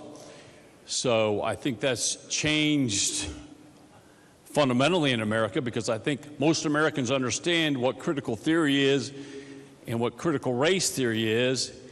And what I've not heard yet is fundamentally where critical race theory comes from. Critical race theory is a Marxist concept. It is grounded in Marxism. Marx, if you don't know anything about Marx, he was a devil. I mean, he literally wrote poems to Satan, etc. He was a mean man by all accounts.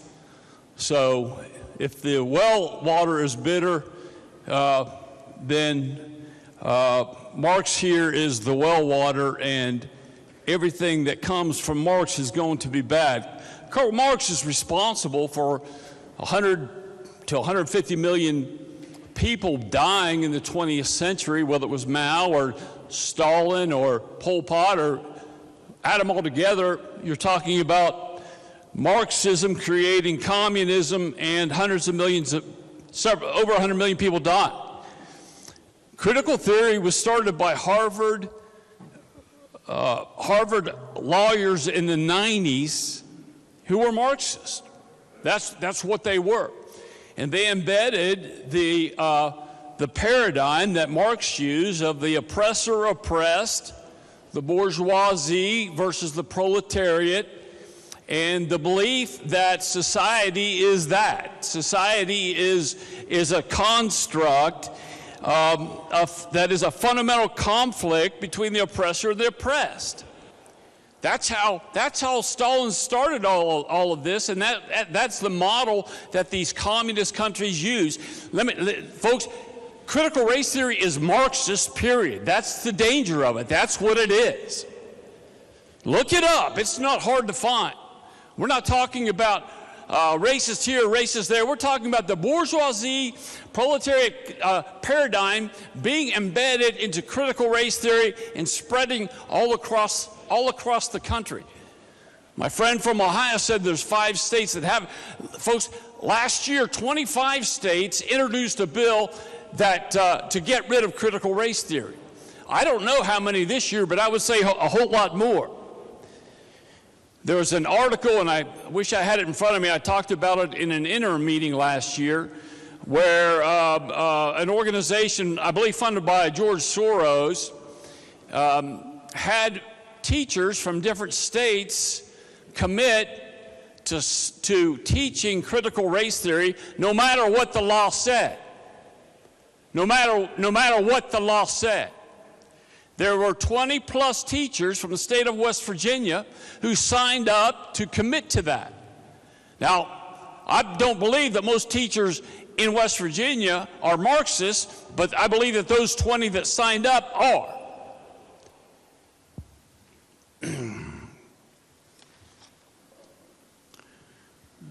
Some buddies of mine that were a little bit rude during the speech by the senator from Randolph when he was quoting some pertinent, legitimate quotes. But let's be clear that the critical race theory, critical theory proponents hate capitalism, hate private property, believe, let me just give you a quote by Ibram Kendi. I think that my friend from Ohio probably knows who he is. He wrote a book called How to Be Anti-Racist, and he is he's one of the big proponents of critical race theory. He said, to love capitalism is to end up loving racism. He said, to love racism is to end up loving capitalism. He said, the conjoined twins are 2 sides of the same destructive body. Marxism is critical race theory. Critical race theory is Marxism. Delgado and Stefanik, my friend from Ohio, I believe would know these two also, said 2 major CRT proponents said racism is ingrained in America. Said whites are a dominant racial group. Said race is a social construct, not biologically. CRT hates the American founding. CRT, Marxists hate the family. Black Lives Matter, if I could, gentlemen, if I could, Black Lives Matter is a flag flown at the offices of the ACLU. Walk down the street, you can see it. Black Lives Matter is founded by two avowed communists. They're not ashamed of it. These are unabashed communists, Marxists who started Black Lives Matter. I said to the representative from the ACLU, you have a flag flying from your headquarters that is a Black Lives Matter flag. Do you know that Black Lives Matter was started by two Marxist ladies? Oh, yes, we know that. But he went on to make an excuse for it, so ACLU hates this bill. ACLU flies the BLM flag. BLM flag was started by Marxists, and folks, listen to me, critical race theory and critical theory, the umbrella of it, was started by Marxists also. This is a great bill, and it is a bill that will protect our founding. Thank you, Mr. President. Is there further discussion? Senator from Upshur. Thank you, Mr. President. Well, I can't talk about Marxism or communism, but I can talk about this bill. Some 150 years ago, my great-grandfather and my great-grandmother migrated from Amherst County, Virginia to Upshur County. My grandfather was 20 years old, or my great-grandfather was 20 years old. My great-grandmother was 22. My great-grandfather did something that you didn't want to do in Virginia at that time in your life. Number one was be a Republican. It was immediately after the Civil War. Number two, he fell in love with my great-grandmother, who was mulatto. And I don't, you teach this or throw this stuff out here on critical race theory, but this is wrong. And I'll be voting no. Is there further discussion? Senator from Ohio for the second time. I close the debate here. What I want to say is this. It's a certain irony here that probably 95% of all the teachers in the state of West Virginia are white. And many of them have children. So do you really think that they're going to make their children feel in distress or unhappy when they have children in the school system themselves? I would say at least 95% of the teachers in West Virginia are white in the classroom. So think about that. Do you really think that they're going to diminish themselves and talk about themselves as being less than? Or do you think they're going to encourage their children? All people, I'm assuming, love their children here. And what I've seen that these theories have come up mostly in Republican-held legislatures. I believe people who live in, I guess, called blue states also love their children, but you don't see this same angst being raised in these other legislatures. It's mainly in states that are considered a red state. So it seems, though, if anything, this is a conspired together to do these things. Again, I know Senator Wood presented arguments and that these other states are doing this, but it's not happening in West Virginia. And it's really unfair to think that teachers in this state would be talking against themselves when you consider 95% of the teachers in West Virginia are white. Think about that, people. It wouldn't make sense for them to denigrate themselves and the children in the classroom about race.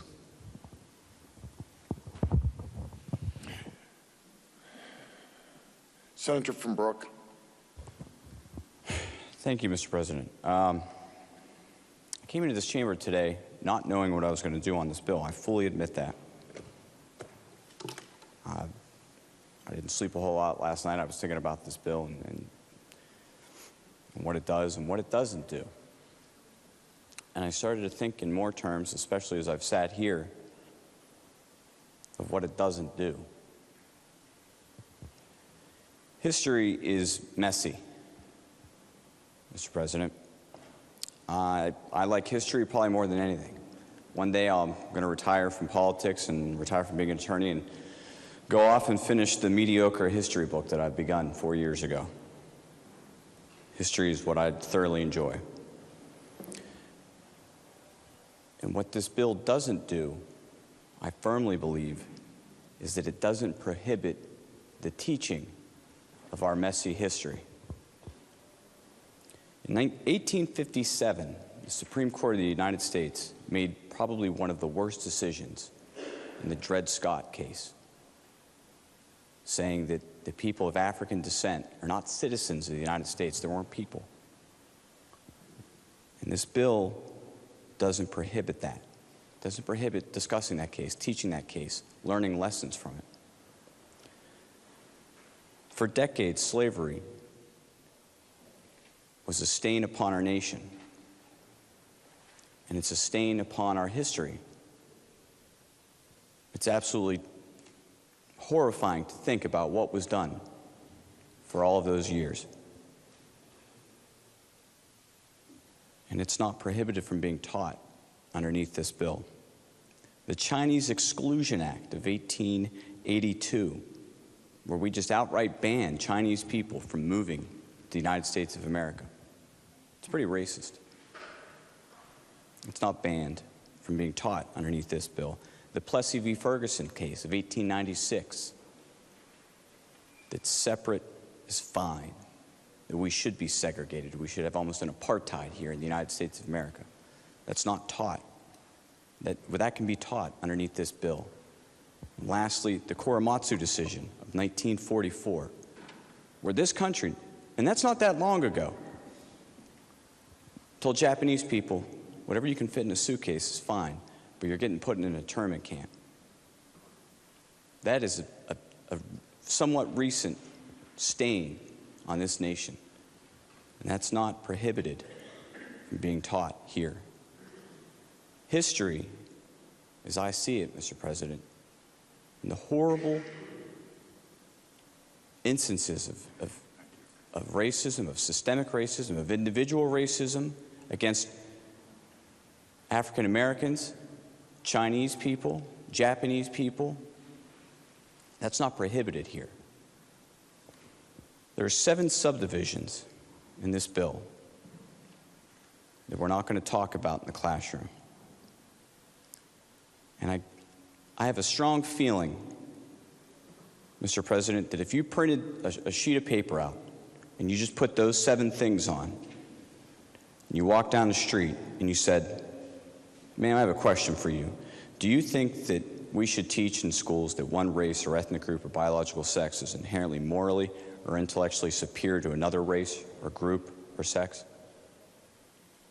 I have a strong feeling she'd say, "No, I don't think we should say that." If I asked the next person, I said, "Sir, let me ask you a question here. Do you think that an individual should be discriminated against or receive adverse treatment solely or partly because of their individual's race, ethnicity, or biological sex, and we should teach that in school?" I'm pretty certain that guy would say, "No, I don't think that's a very good idea." If we moved on to the next person and said, "Sir, I have a question for you. Do you think that we should teach in school that an individual's moral character is determined by their race or ethnicity or biological sex?" I'm pretty sure that guy would say, "No, I don't think that's a good idea." And so these 7 things that are here in this bill, I think that teaching those things is terrible. I cannot imagine that if you had a school full of one ethnic group and there was one individual, one student, two students sitting there from another group, for the teacher to say to them, you're probably not going to have the success all of these people have in life. And that's just because of your race, and that's terrible, but that's just the way that it's probably going to be. I can't imagine someone saying that to someone. And so these 7 things taken by themselves, I think, are pretty egregious, and we shouldn't be teaching people those things. Shouldn't be telling little kids those things, that you should feel something just because of an immutable characteristic that you have. I will agree with a lot of people, several who have stood up today and said, where is this happening in West Virginia? I'll cede to that fact. I don't think it's happening in the state of West Virginia. I don't think it is. I've never been contacted by somebody in my district that said this is happening. On one hand, that makes me proud that teachers in the state aren't teaching these kids these things. That makes me proud to know that we don't have teachers who are going to the classroom and telling little kids that, or telling young adults that. But on the other hand, it takes me down to where there's reporting in here, and that someone can file a report. And I think that report comes to the legislature at some point, if there are, yes, it goes to Lucia. I'm willing to bet, Mr. President, and I'm hoping that I'm correct, that all of the complaints in total will be significantly less than the sheets of paper that I have in my hand. Because I think we're all better than that as West Virginians to want to teach our students and young adults these kinds of things. So do I think this bill is absolutely necessary? Probably isn't. And that makes me proud. But again, the reason that I'm going to vote for it is because of the things that it doesn't do. And that is that it does not prohibit us from teaching the messy instances of horrible instances of racism in our country. Thank you, Mr. President. Is there further discussion before I recognize the senator from Jefferson to close debate? Senator from Boone. Thank you, Mr. President. I'll be brief. A good debate today. I'm just wondering if everyone's like me as far as the communication about Senate Bill 498. I have not received one email or contact that says, please vote for 498. Not one. I have received multiple emails and contacts from people saying, vote against 498. And here's what I think is the bigger issue here. Any student, parent, or guardian of a student or employee aggrieved by an alleged violation of this section may file a complaint with the school principal. Any complainant upon the adverse ruling or no ruling within 10 days by the school principal may file an appeal to the county superintendent. And that goes on and takes it right up to the state superintendent. The anxiety that will be caused by this bill to our teachers is real. I don't think our teachers need more anxiety in the classroom. And that's why I'm against this bill. Senator for Harrison, I believe, for a second time. I do, Mr. President. You know, the level of paranoia in this body is overwhelming.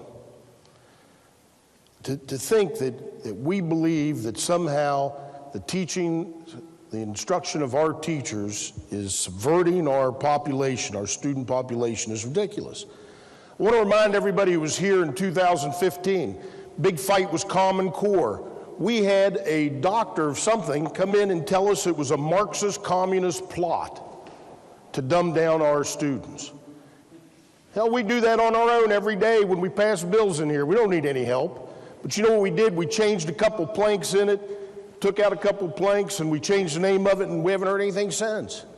Now it's the same thing on this.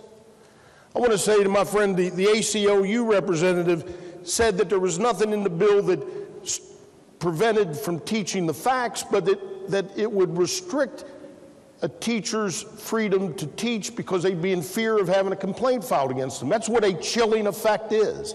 It makes you fear what you might otherwise know is proper. That's what we can't have in our schools. But yet we sit here and we use words like Marxism and all the wrongs that have been brought about by Marxism. What about fascism? What about fascists who believe that their own particular brand of politics or their own particular race or their own particular nationality is how it should be? All this reminded me of a poem from the Holocaust that is often said by Martin Niemöller, and it's short. Bear with me. First they came for the Jews, and I did not speak out because I was not a Jew. Then they came for the communists, and I did not speak out because I was not a communist. Then they came for the unions, and I did not speak out because I was not a unionist. Then they came for me, and there was no one left to speak for me. Add to that, they came for the truth, and I did not speak out because I believed I knew the truth. Mr. President, I urge a no vote on this bill. Senator from Jefferson to close debate.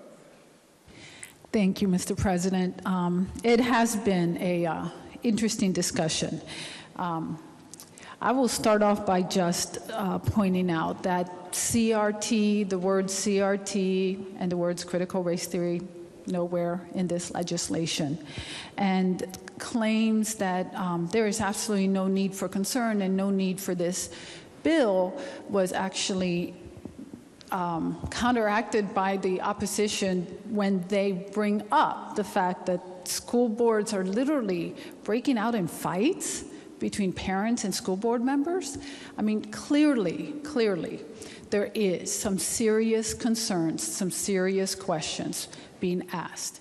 And it is the duty of our body, and much of the legislation that we pass here, it is involving things we're trying to prevent, things that we're trying to fix, but also to shore up the rights that we have. Federally, the federal government prohibits racism in public education. And the only enforcement is denial of dollars. So literally federal dollars could be denied to our public school system if there's evidence of racism. This legislation, like a lot of the discussion, I'm afraid is based maybe on something else somebody read, maybe that other states have done, but this legislation has been pointed out by others, like the senator from Brooke, does not prohibit discussion, does not prohibit debate, does not prohibit examination.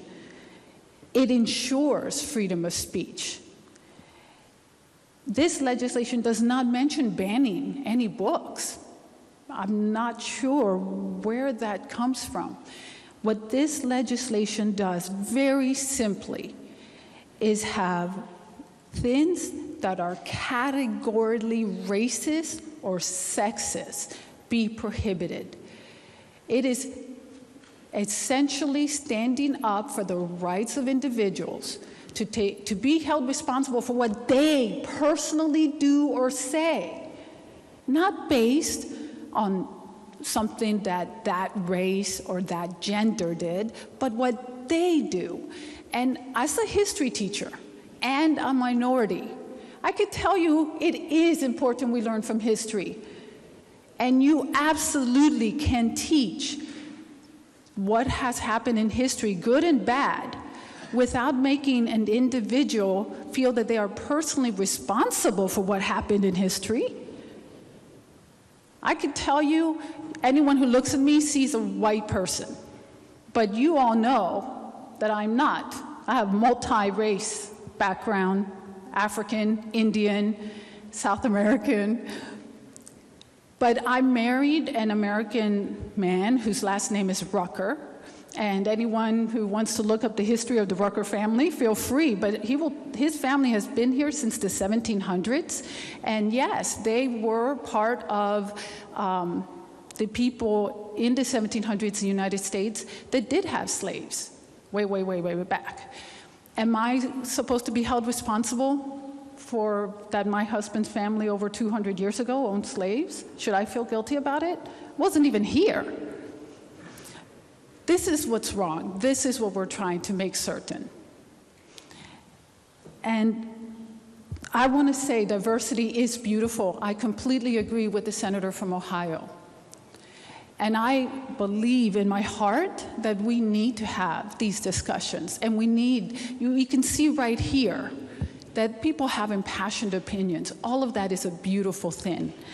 But there's just a line that we should not cross, and this makes it clear.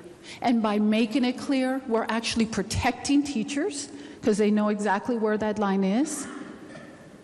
We're protecting individuals, and we're giving our constituents, those parents who are concerned, those who are believing that this is happening, they can now say, okay, we know this is not going to be allowed to happen. And if I do hear of an incident, I know what to do. Simple. So I appreciate the debate and the discussion that we've had, but I urge passage. Question 4, Senator, shall the bill pass? All those in favor will vote yea. Those opposed will vote nay. The clerk shall prepare the machine.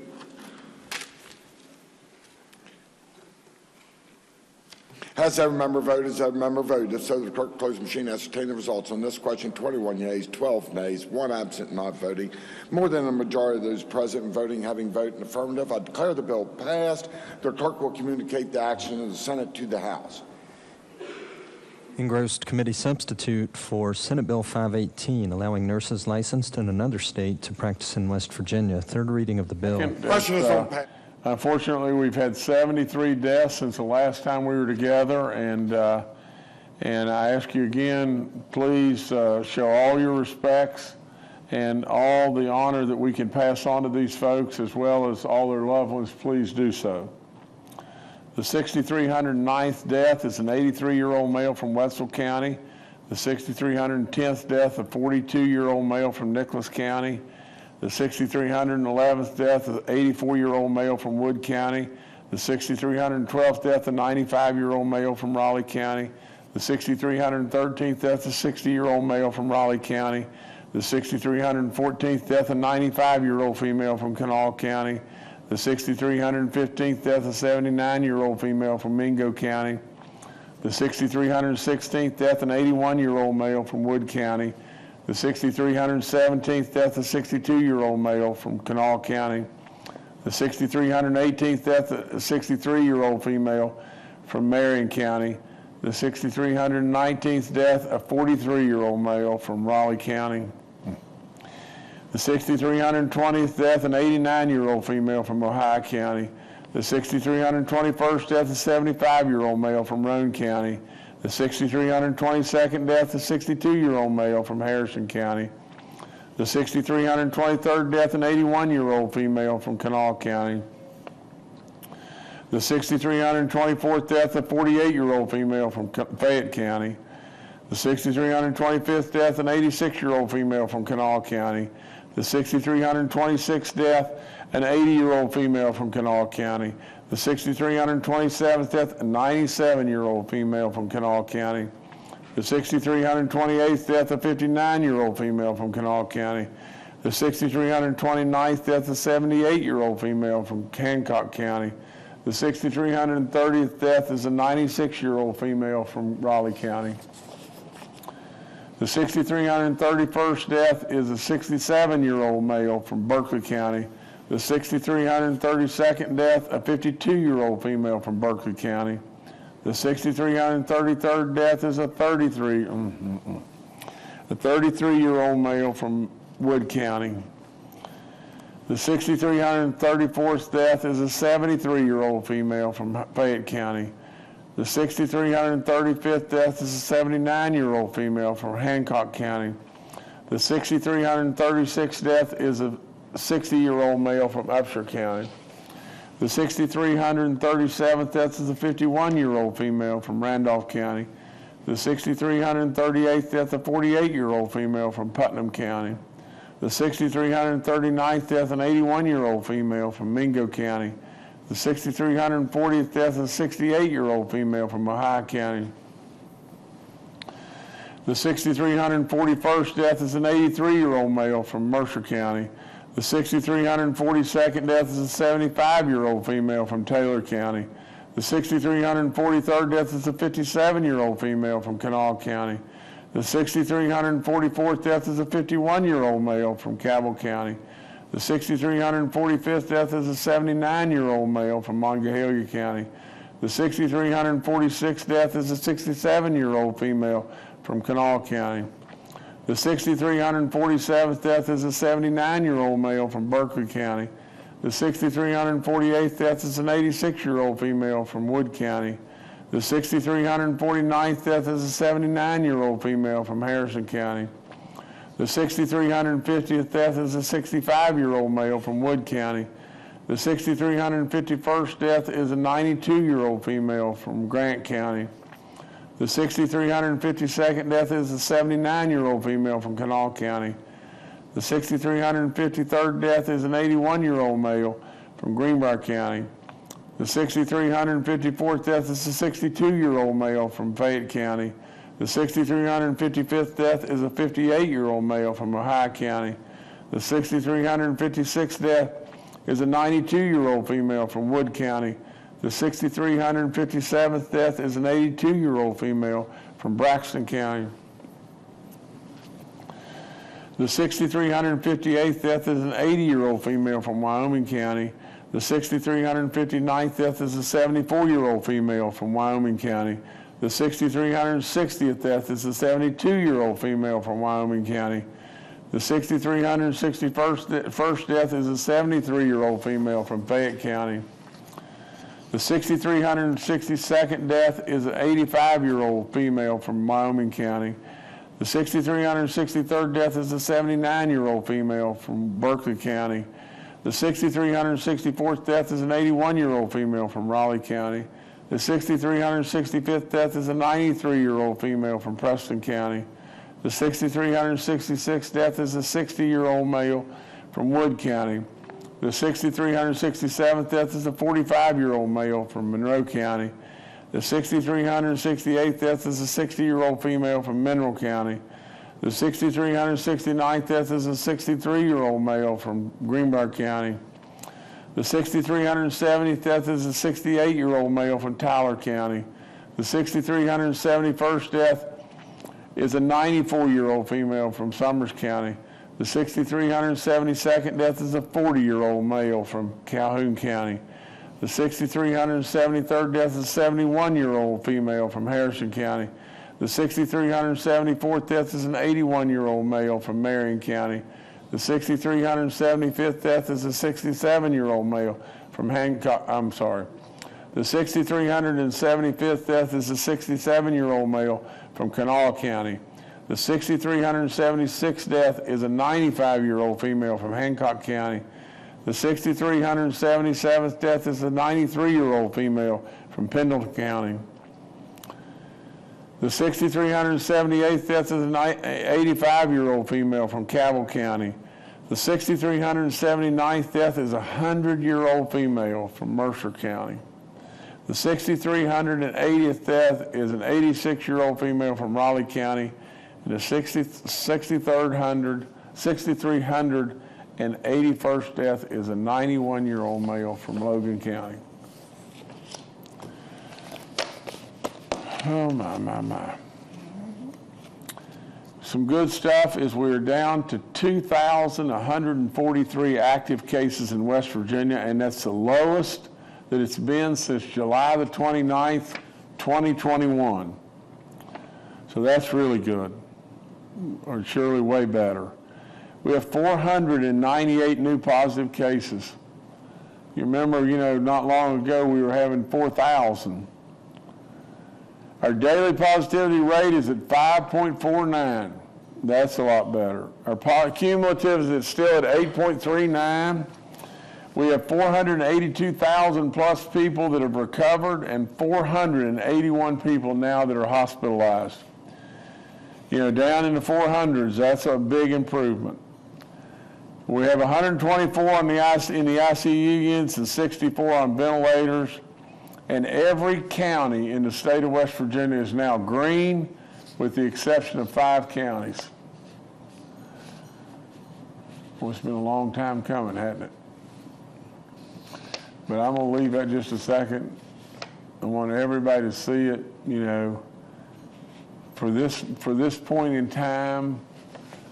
And you don't want to drop our guard completely by any stretch, but we're really, really getting out of this. And the sun is starting to really shine, and spring is coming, and I wouldn't completely drop my guard by any stretch, but but it'd be really nice to start seeing the robins now, wouldn't it? CDC has now loosened their mask requirement, and you've seen that from the State of the State last night and on, and that's good.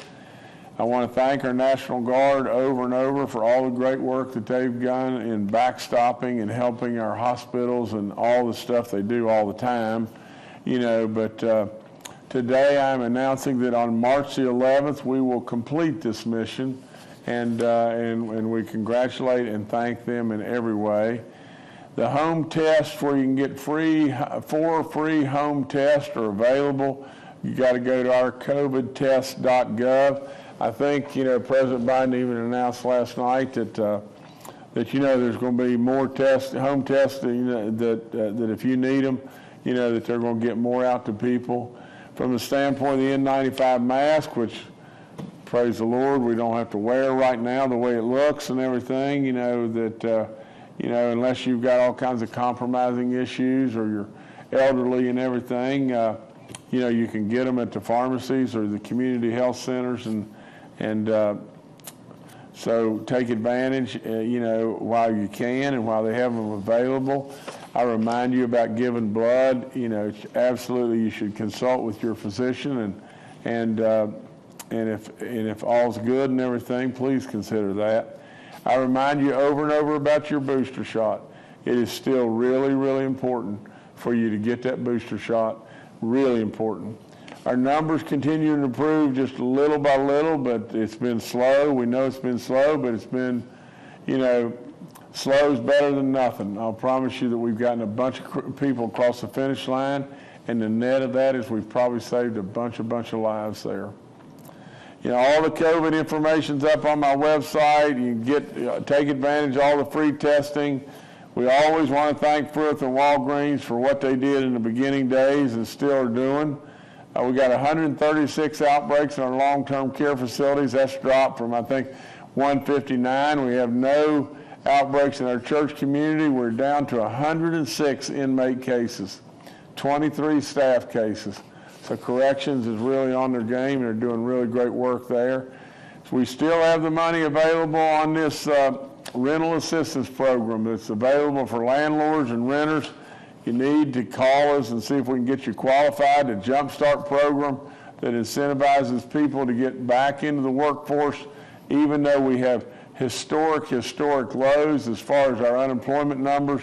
We're offering $1,500 to those people if they can get a job and get back in the workforce. We need you and be at that job for at least 8 weeks. We still continue to offer up our prayers, and even in a bigger way, to all the people of Ukraine. We've got a terrible situation there with President Putin. That what he's doing is just outrageous beyond belief. The world's really not seen anything like this. To where just bombing targets of innocent civilians in every way, and not, not military targets, and just, it's a shame. It's really, really a shame. And we just issued a ban on Russian liquor. I don't know that it's, it's anything significant in any way, but it was just maybe a gesture to show the Iranian people that we're with them, and so I did an executive order, and on that, on Monday. The state of the state was last night and everything, and I listened very closely, and to be perfectly honest, I'd tell people that, just to tell you the truth, the delivery from President Biden, I thought really he probably did a pretty decent job in the delivery. The substance was not very good.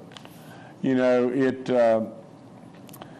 had many discrepancies in the substance, in my opinion, and but to be perfectly honest, I've seen President Biden when it looked like he was really struggling to talk, and in some way, somehow, he got through it, and the delivery was good, and like it or not like it, we should always be respectful. He is our president, and I want to always be respectful to the presidency of the United States. I think he's doing a horrible job, but with all that, we should be respectful. Now, let me just say just this. From the standpoint of this nation's potential to be completely energy dependent, as we surely were, are on our way of being exactly that under President Trump, without any question, why does this country need to be dependent on energy? Energy is absolutely, and I've said it over and over and over, if you'll go back through all the civilizations of time, absolutely civilization only progresses with cheap, abundant energy. That's all there is to it. At the end of the day, energy drives the day. So with all of that, how in the world could we expose ourselves? And really, at this point in time, if President Biden last night would have just said to the people, I've thought a lot about it, and I really, really want us to have pristine environment, pristine waters and everything. And I want us to try to some way, somehow, slow down this thing that he believes in global warming. I really believe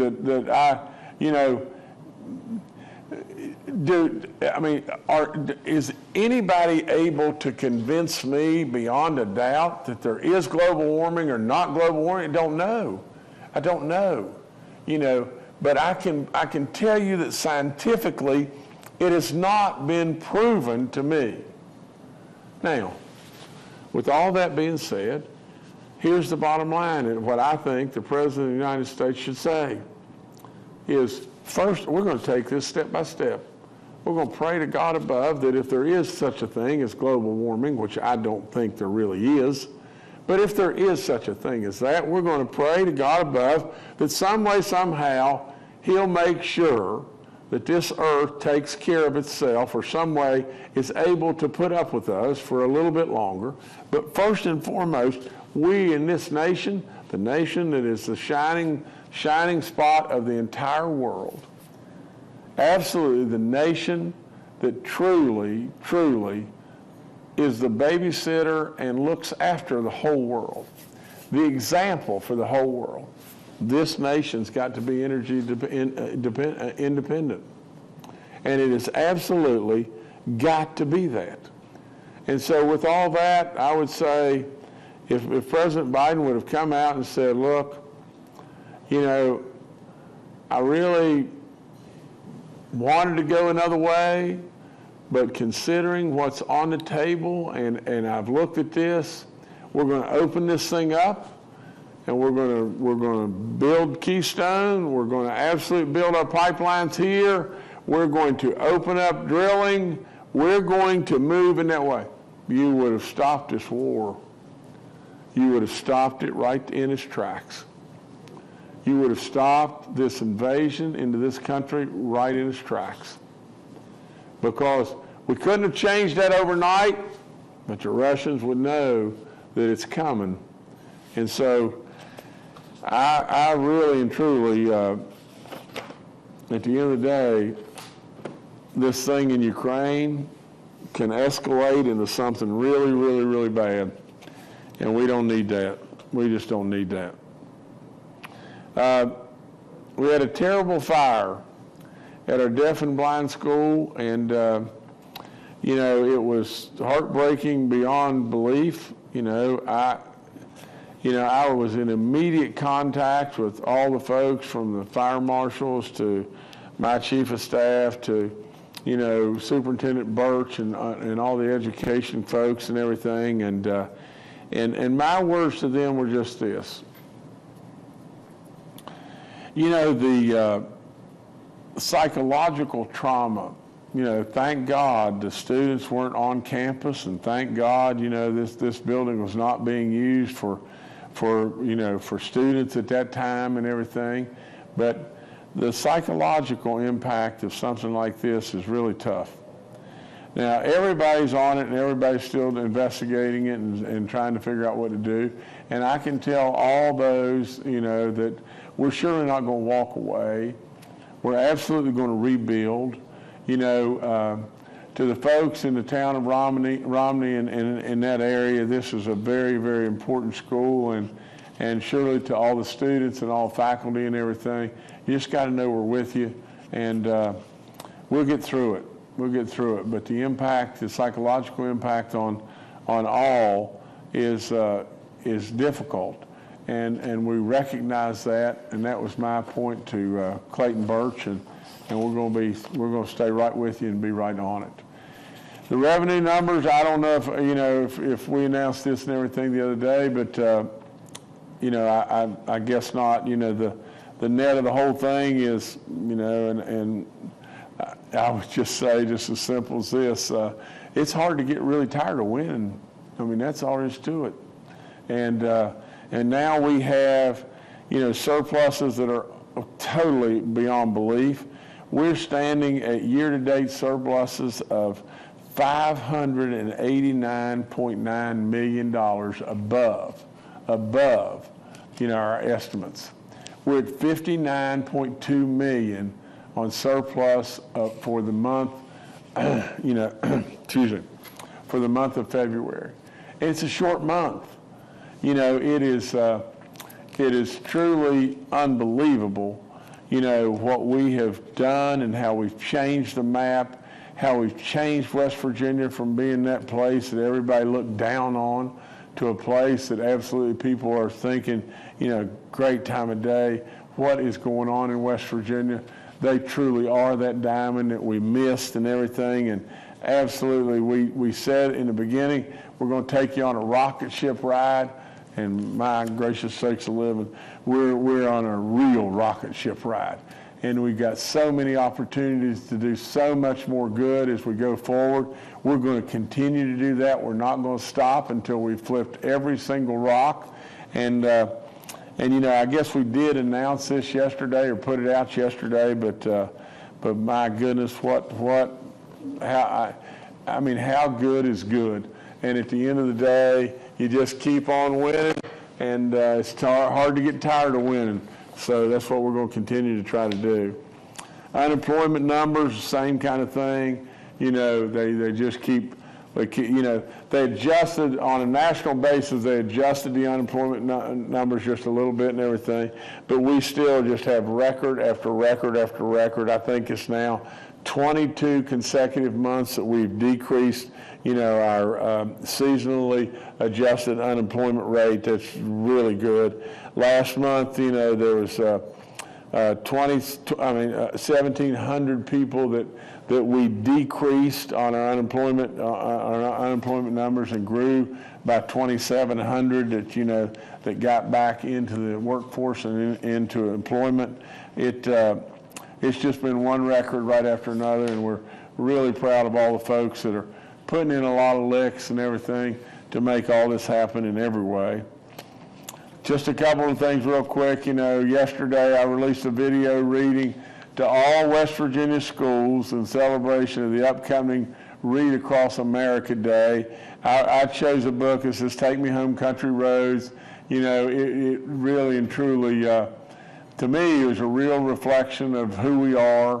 The words, if you really, really, really dive into the words, you'll really get a tremendous meaning from the song. John Denver, I guess, wrote the song and Shirley sang the song, and it was a real gift to West Virginia. Now everybody all across the world knows that song and everything, and we lost him tragically way, way, way too young. But Kathy also read a book, our First Lady read a book entitled Love is All Around West Virginia, but nevertheless it's good stuff, and I hope that our kids got to see that. We're going to award AML grants here in just a little bit at 12:30 today, and this is Abandoned Minelands grants, and I encourage you to tune in on that, and that's all I've got, and thank you so much. All right, thank you, Governor. Let's now go to Dr. Clay Marsh, our coronavirus czar. Well, good morning. As the governor has effectively shared with us, we are seeing many positive signs when it comes to the reduction of the current surge that we are experiencing. We are, however, both in the country and in West Virginia, continuing to see deaths that are increased from our baseline. And certainly we know the importance of full vaccination and boosting. That is being seen now in every study being done, particularly related to the Omicron variant of COVID-19. It's also important to recognize that more and more we're starting to understand the impact of the long COVID complications. In a study from the United Kingdom, 1 out of 7 children who had COVID-19 are experiencing some form of long COVID. And as we look at the impact on our heart system, on our brain and our nervous system, we see that there is a up to 73% increase at 1 year in cardiovascular and heart problems, including heart failure and stroke.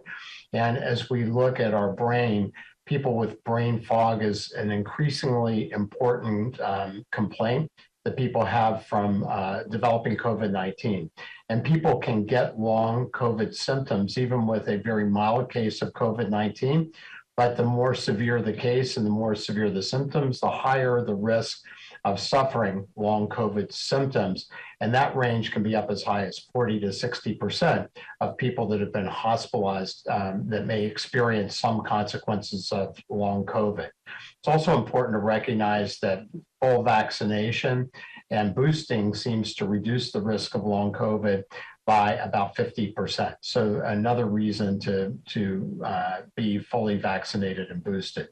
Lastly, a big study from the American Red Cross that looked at antibody testing and blood that's been taken demonstrates, and the CDC demonstrates that about twice as many people in the U.S. as we've documented appear to have had exposure and experience from COVID-19.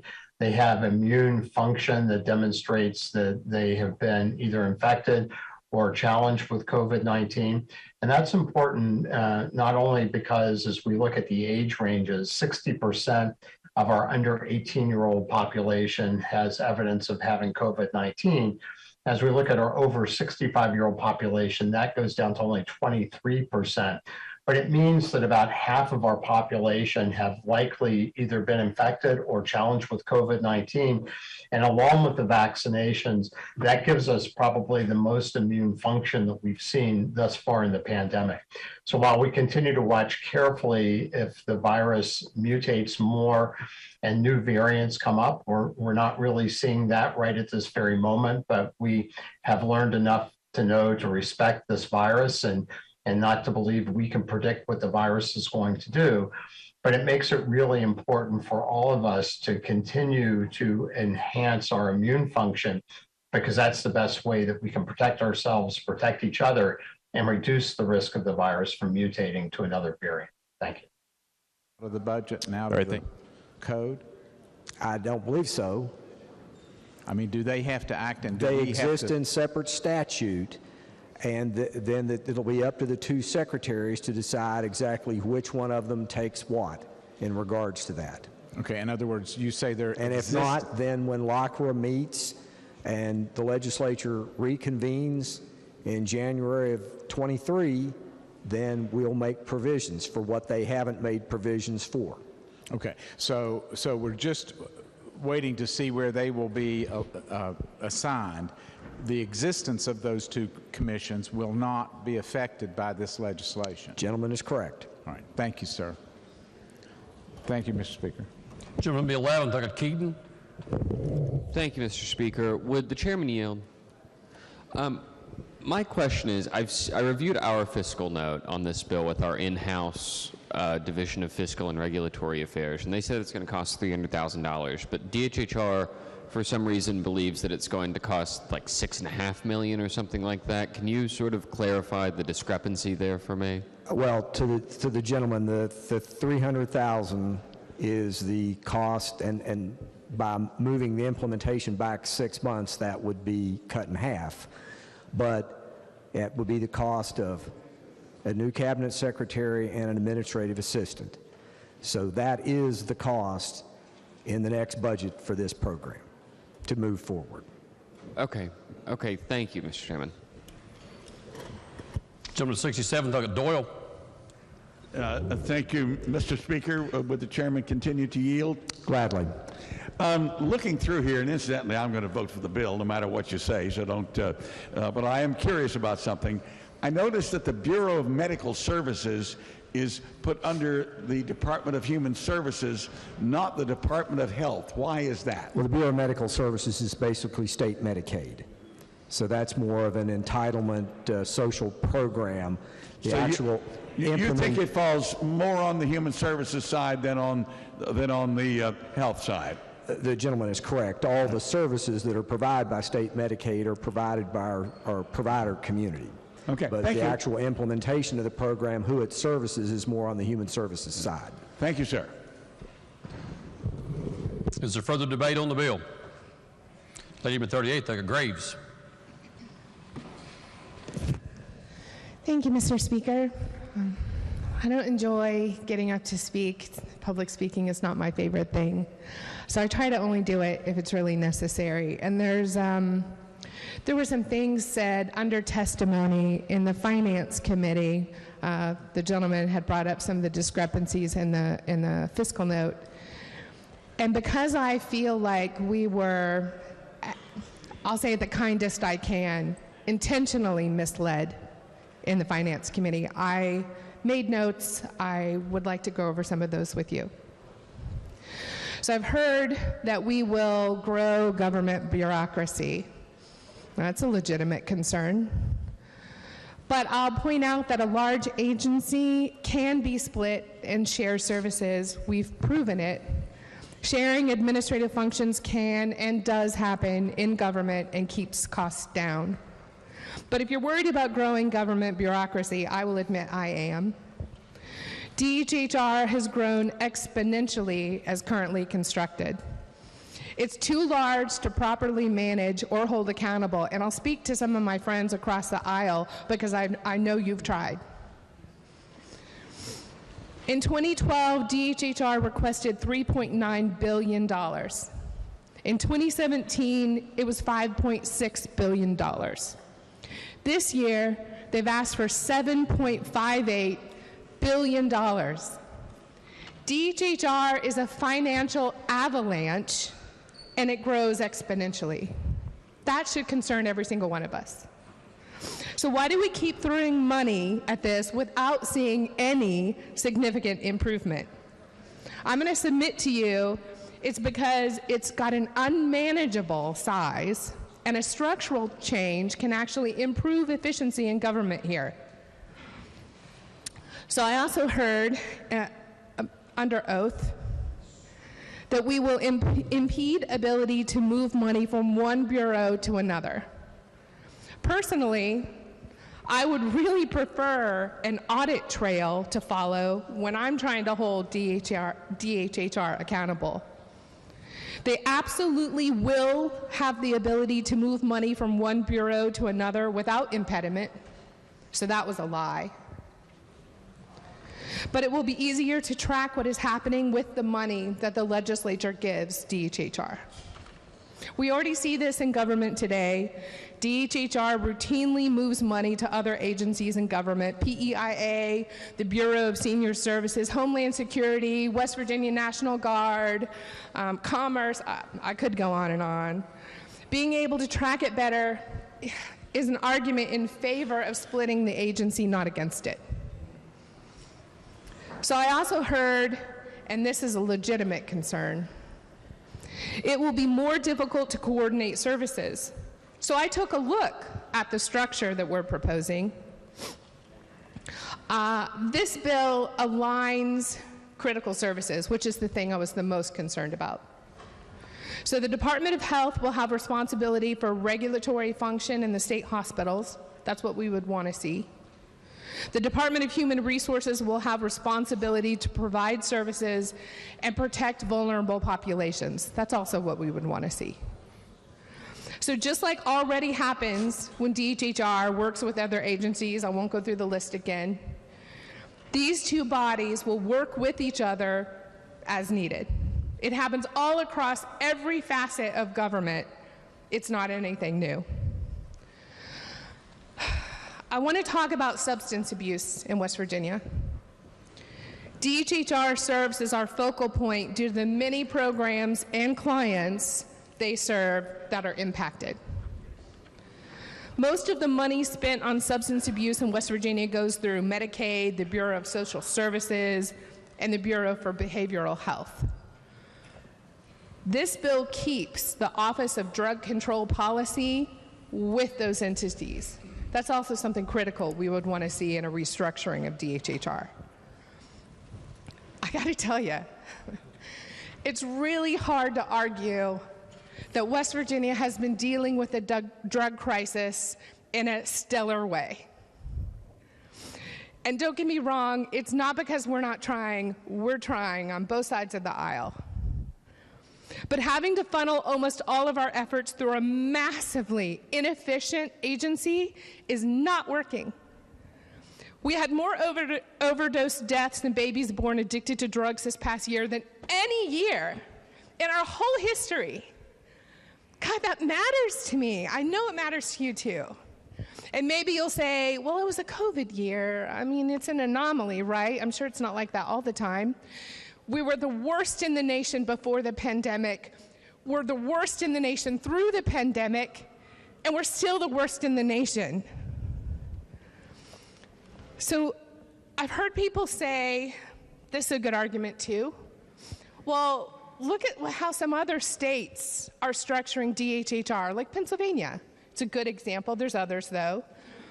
They've got a structure similar to what we're proposing here, and they're no better off than we are. If it was working, we would have done it. Well, I guess it depends on what your definition of if it worked, we would do it. So our societal outcomes related to services are quantifiably worse than Pennsylvania. You know how I can say that so definitively? Because we're last in the nation for our societal outcomes. Pennsylvania is doing it better than we are. Everyone is doing it better than we are. So West Virginia is the worst in the nation in fetal overdoses, babies born with addiction, per capita kids in child welfare, mental illness, severity, the list can go on and on. Do you really want to argue for more of that? A red vote is a vote to keep throwing billions at a problem we're all aware exists, over and over and over, and expecting a different result. I'll ask one of the smartest people I know, the gentleman from the first. What's the textbook definition of repeating a behavior over and over and over again and expecting a different result? It's insanity. I don't think we're insane. We may be insane with worry. But if you're worried about growing government, I'd ask you to think about how the extra $2 billion we've repeatedly doled out, not once, but multiple times, how well is that being spent? Do you feel the taxpayers that we're all responsible to, do you think that they feel pleased that we've grown the budget that much for so little effect? A green vote is saying we may have a $300,000 one-time expense. Let's just say, for the sake of argument, that the secretary worried about keeping his power structure intact, that his fiscal note is absolutely right on the money. That's $6 million. Is that worth it to you? To stop having West Virginia children sleeping alone, terrified and alone, in hotel rooms, and the only thing we have given them for comfort is a garbage bag full of their clothes. I know how the lady from the 52nd feels about that, because she has mentioned it on the floor. I know how I feel about that. I think I know how all of you feel about that. Which do you think your constituents would prefer? Next year, we throw another $2 billion at this because we don't want to grow government, right? But next year, we'll throw another $2 billion at this for things to get worse. Or we'll intelligently split DHHR according to function, make it more manageable, and save our kids. I beg you to vote green. Gentleman to 42nd, Doug Honaker. Thank you, Mr. Speaker. Just to echo some of the things that are already said, a number of people have asked, are we growing government? And this is exactly the opposite of growing government. As we explored this issue and debated this issue in Health and Human Resources, I heard the word behemoth multiple times. It continued to be described as this gargantuan agency that is just so far out of the scope of being manageable by a single secretary and a number of bureaucrats. And so it's actually the opposite of growing government. It is streamlining government to whatever degree that you can streamline government. It also brings much more accountability to the financial management of the agency, which is obviously a big question in all of this. You just heard described, it's just this many billions this year, and then we're going to need that many more billions next year, and the year after that we'll need another billion.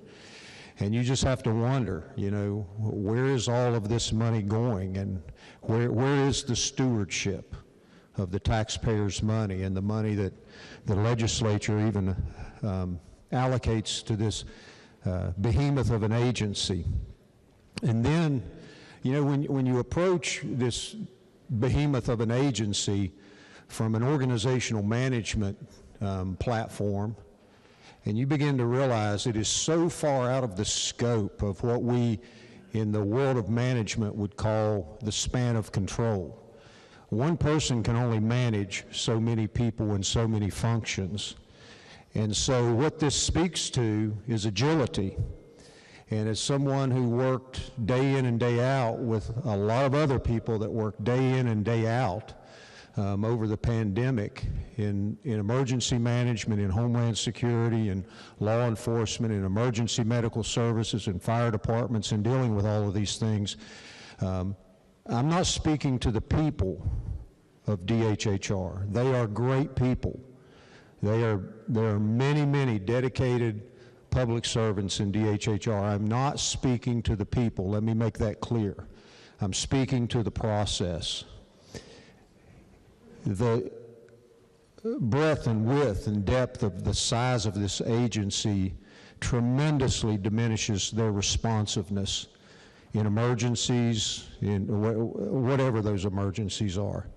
Can you imagine just trying to get communication, effective communication, streamlined in an agency that big, that has that many employees?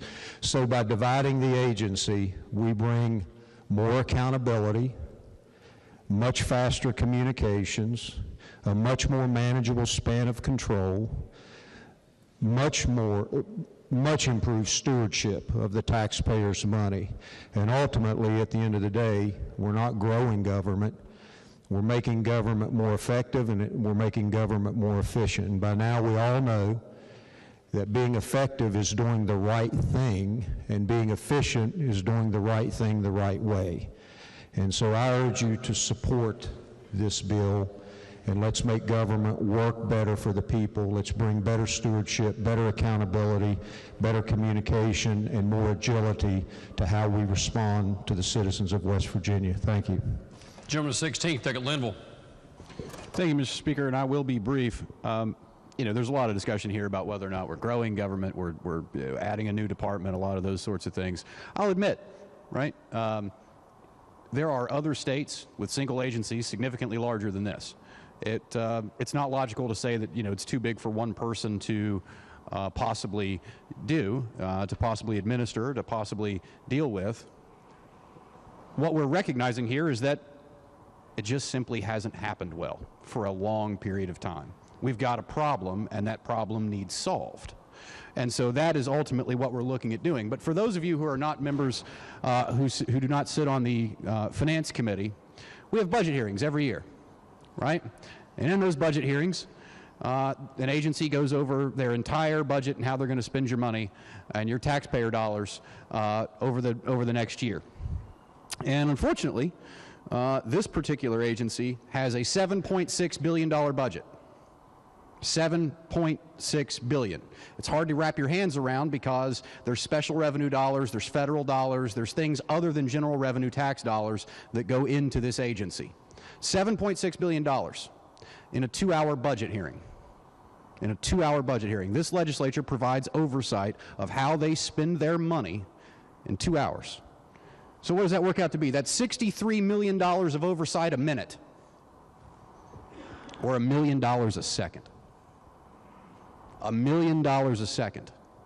Can we effectively oversee that at $1 million a second? The answer is of course not. The answer is obviously of course not. Split them up and let's get this back under control. I support the bill. Gentleman 27th, Delegate Ellington. Thank you, Mr. Speaker. This has been an issue that's been before us over the past 10, 15 years. I'll just tell you, while I was chair of health, that was something we entertained on how to reorganize this. We've given DHHR so many things over the years to try to help them do their work. We gave them the ability to hire outside of personnel so they could at least fill the needs that they had, so they could do the job they were intended to do. Those things just haven't happened. We don't want to create more bureaucracy. But I do think that this is something we have to separate these two divisions here and break that apart. I give the chairman much credit for doing that at this time. I think it's something that's been long in coming. Even before I took over as chair of health, the previous health chair was recommending that.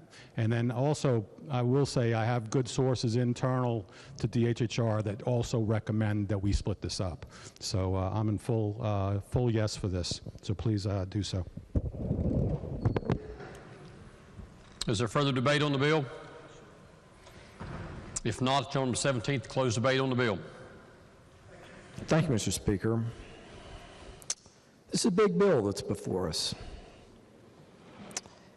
I think we have to think about what this bill really does. Personalities come and go. We're always going to have the same legislators, administrators, or anybody in the executive branch. But I think we need to take a hard look at what this bill does for the future of West Virginia. Our budget this year that we're going to talk about here next week is going to make total expenditures of approximately $19 billion. The DHHR, as currently configured, is going to account for 39.4% of all of the expenditures that this budget's going to talk about. Almost 40%. I'm going to put that in a little frame of reference for you. Education, 21.2%, spending almost twice as much money on DHHR as we're spending on education. Transportation, 8.4%. Homeland Security, 4.8%. Higher education, 3.2%. We could go on and on and on, but obviously this is the largest part of our state budget. Now, what I'm going to give you another frame of reference on is when you look up how many cabinet secretaries do we have? The current answer is 12, one of which is over DHHR, the other 11 over the various other functions in government. So we have one person over 39.4% of our entire state spending. And we have 11 persons over the other 60%. I would challenge you, as you prepare to vote, to think about the efficiencies and the focus that we can give on the two sections that we've divided this into. And still, y'all, the best you're going to have are two cabinet secretaries over 40% of our state spending. I think this is long overdue, and I'd urge the gentleman from Raleigh's comments. This is certainly something that this body has looked at a great deal in the past. It's time to get this done. Mr. Speaker, I urge an affirmative vote on this bill. Thank you. The question before the House is, shall the bill pass? Those in favor of passage of the bill will vote aye. Those opposed will vote no. The clerk will prepare the machine.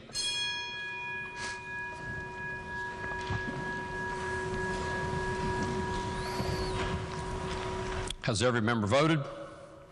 If so, the clerk will close the machine and ascertain the result. On this question, there are 83 ayes, 11 nays, and 6 members absent. A majority of members voting in the affirmative. The chair declares that bill passed. The clerk will please report the title. Committee substitute for House Bill 4020 relating to reorganizing the Department of Health and Human Resources. Are there amendments to the title? If not, the title as read by the clerk will be and remain the title of the bill. The clerk will please communicate the action of the House to the Senate. Next bill on third reading. Committee substitute for House Bill 4021 relating to the Medical Student Loan Program. Are there objections to having the bill explained in lieu of having it read? If not, the gentleman from the 10th, Doug Chris, to explain the bill. Thank you, Mr. Speaker. This bill would revise the existing program through which Marshall University School of Medicine, West Virginia University School of Medicine, and the West Virginia School of Osteopath Medicine provide loans for medical students. These loans, up to $10,000 per year per qualified students, require the student to agree at a minimum and that the person's receiving the loan. There are 8 criteria. Number 1, complete the required course of instruction and receive the degree of Doctor of Medicine or Doctor of Osteopath. 2, apply for and obtain a license to practice medicine in West Virginia. 3, engage in full-time practice of medicine for a period of 12 months within an approved service commitment area. Number 4, commence the full-time practice of medicine within 9 months after completion of an approved postgraduate residency training program and licensure in an approved service commitment area and continue full-time practice in the approved service commitment area for a consecutive period of months equal to the total number of months for which the medical student loan was provided. 5, agree to the service commitment for each agreement entered into under the provisions of this section is in addition to any other service commitment contained in any other agreement that the person has entered or may have entered into for the purpose of obtaining any other financial aid.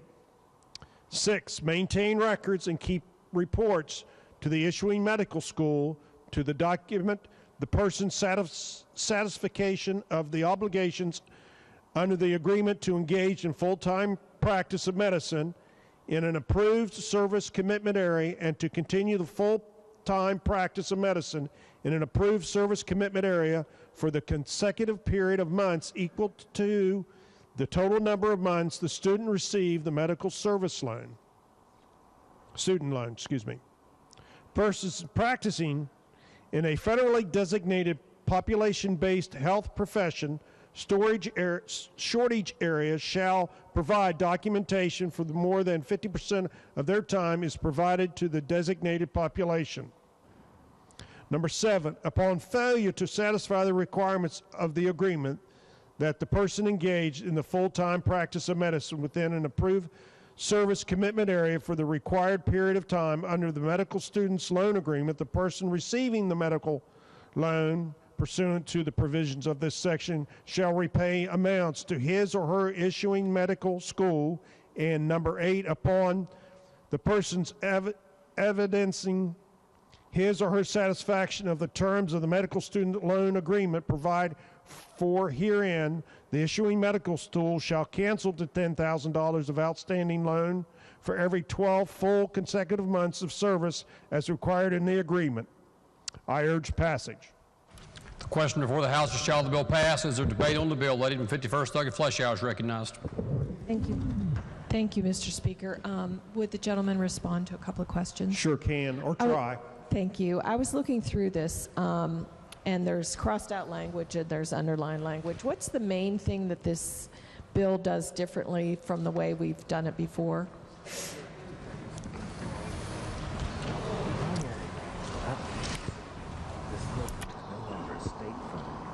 Okay, it's a revolving. And it's a 3-year-old program that Okay, this was a 30-year-old program, and originally we funded the program, and because of the length of time, they're able to fund it on their own, so it turns it into a kind of a revolving deal for all the medical schools to handle that themselves. Okay, so will there continue to be a line item for this?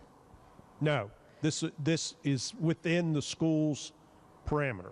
Each school will make Right. its own decisions on which individuals will be eligible for this based on the criteria that you And we haven't mentioned. had a line item for this for several years. Okay. And as your profession tells us, updating the code is one of the things you all like to do anyway. So that's part of the situation because the code is about 30 years old.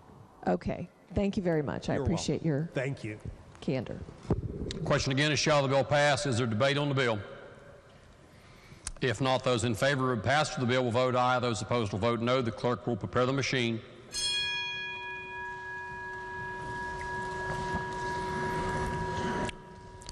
Has every member voted? If so, the clerk will close the machine and ascertain the result on this question. There are 91 ayes, 1 nay, and 8 members absent. A majority of members having voted in the affirmative, the chair declares that bill passed. The clerk will please report the title. Committee substitute for House Bill 4021 relating to the medical student loan program. Are there amendments to the title? If not, the title as read by the clerk will be and remain the title of the bill. Gentleman of 42nd Douglas Longenecker. Thank you, Mr. Speaker. Sorry to interrupt. I would like to ask unanimous consent to be added as a sponsor to House Bill 4020, please.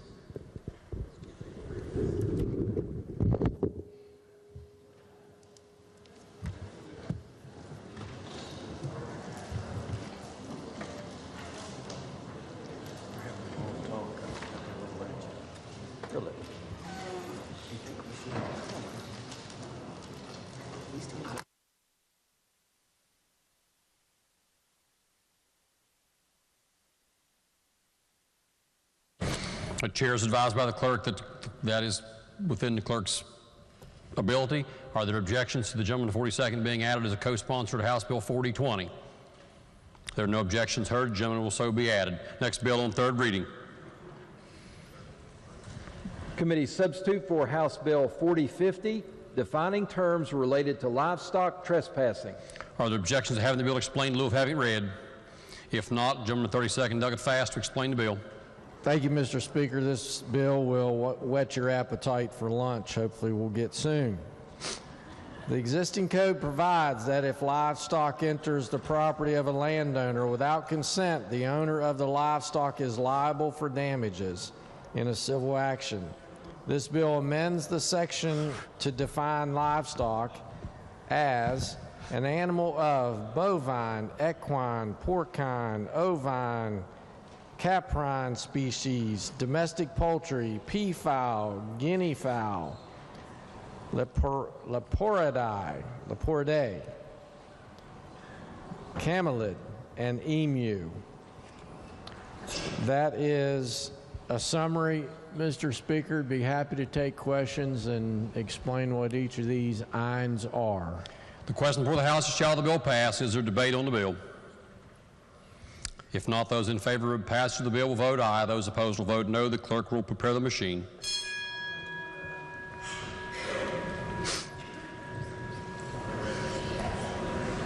Has every member voted? If so, the clerk will close the machine, ascertain the result. On this question, there are 91 ayes, 0 nays, and 9 members absent. A majority of members voting in the affirmative. The chair declares that bill passed. The clerk will please report the title. Committee substitute for House Bill 4050, defining terms related to livestock trespassing. Are there amendments to the title? If not, the title as read by the clerk will be and remain the title of the bill. The clerk will please communicate the action of the House to the Senate. Next bill on third reading. Committee substitute for House Bill 4293, prohibiting mass mailing of absentee ballots. Ladies and gentlemen, this bill was advanced to third reading yesterday with amendments pending. Chair will ask the clerk to please report the First Amendment. Delegate Young moves to amend the bill. Amendment 35th, Delegate Young. Mr. Speaker, can I have unanimous consent to have my friend from the 35th Amendment go first, just so they don't conflict? Are there no objections? We'll take them in that order. Yes, ma'am. Thank you. Clerk will please report the amendment sponsored by the gentleman from the 35th, Delegate Capito.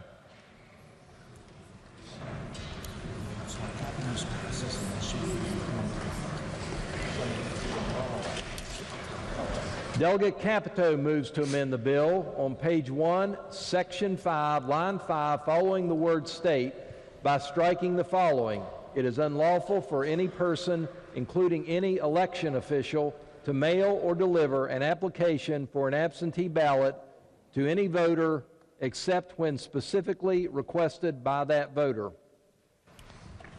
Okay, the question now before the House is the adoption of the amendment just read by the clerk. Gentleman from the 35th, Delegate Capito. Thank you very much, Mr. Speaker. As I alluded to yesterday, we caught this. This was totally my fault. The committee substitute adjusted the language in the last part of the bill, creating an O1 and an O2, the last two parts of the bill. On page 1, where you see this amendment, the language that's being stricken is inconsistent with the language set forth on the last page, on the underlined language. And so it could create a technical flaw and might put the bill in jeopardy of a veto, and therefore I ask for adoption. And I appreciate the lady from the 35th's indulgence in the reason that we brought forth this amendment first was because a portion of her amendment would not be necessary were this amendment to be adopted. So I urge adoption. Thank you. Question again is on the amendment as read by the clerk. Is there debate on this amendment? Gentleman 30th, Delegate Bates. Thank you, Mr. Speaker, and if the chairman would yield, and this is in part related to the bill itself, but is the method of request defined in some way? I'm sorry, I didn't hear that. I'm sorry, is the method of request defined in some way? So so I think the way I read it here, it prohibits somebody from sending one out without request, but that request could be made verbally, over the telephone, an email. It doesn't preclude. Yeah, any method of request. Any method is suitable. Right. Thank you. Thank you, Mr. Chairman.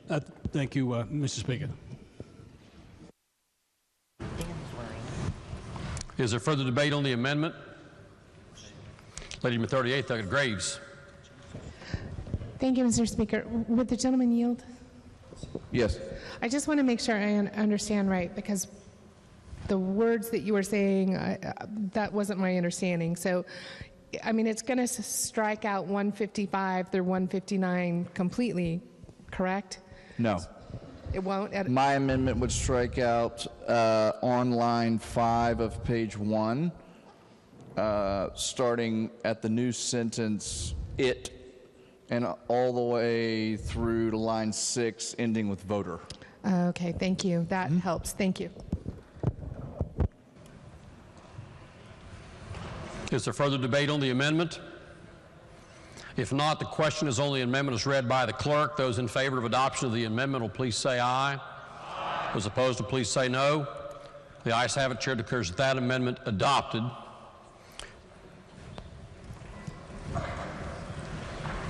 Clerk will now report the first amendment offered by the lady from the 35th, Doggett Young. Mr. Speaker, can I have unanimous consent to withdraw my first amendment and just offer the reformed amendment, which is now consistent with my friend's amendment? Okay, are there objections? No objections are heard. The clerk will please report the reformed amendment. Delegate Young moves to amend the bill on page 7, section 5, line 150 by striking out the number 1, and on page 7, section 5, lines 155 through 159 by striking out subdivision 2 in its entirety. The question is only the amendment just read by the clerk. Lady from the 35th, Doggett Young. Thank you so much, Mr. Speaker. Okay, I had a little gusto yesterday on this, and then we had to go back, so I'm going to explain my amendment a little bit better. What this would do is, currently in this bill, if an election official mails or delivers an absentee ballot, crime. If a person who is not an election official mails or delivers more than 10 applications, crime. To me, this is a public record, an absentee ballot application. We're just talking about applications. We're not talking about ballots. Can't mail ballots without somebody asking. This is merely the application, which is a public document that you can get on the internet. It's neutral, it's not political, it's just the application. Right now you have to have an excuse to vote absentee. You don't need any sort of reason or excuse to get the application. It's just actually voting absentee. So I know that all of us want election security, we want to lower fraud. I don't think that this bill helps with any of that. I think election officials should be held to a higher standard than the general public, but I do not think that the general public should be criminalized for doing this, and I'll give you a couple examples as to why. Teachers, if you have a class of high school seniors and you say, hey seniors, I know most of you are going off to college. Here's the form for you to fill out, because as a college person in college, you can vote absentee no matter what. Here's the form, take it to college with you. You can, if you want to, you can fill it out. Same with a hospital worker. A hospital worker could go around, some of their people might be asleep, but they could say, well, I'm just gonna leave the form just in case they wanna fill it out, you know? That would be a crime. Both of those things would be a crime. And I mean, it's as simple as changing the way you ask the question. If it would be legal under this bill, if passed, as it is, to say, do you want this? That's legal. But if you said, here it is, illegal, crime. If you do it more than 10 times. I do not think that that should be a crime in any capacity. We have an election in about 2 months.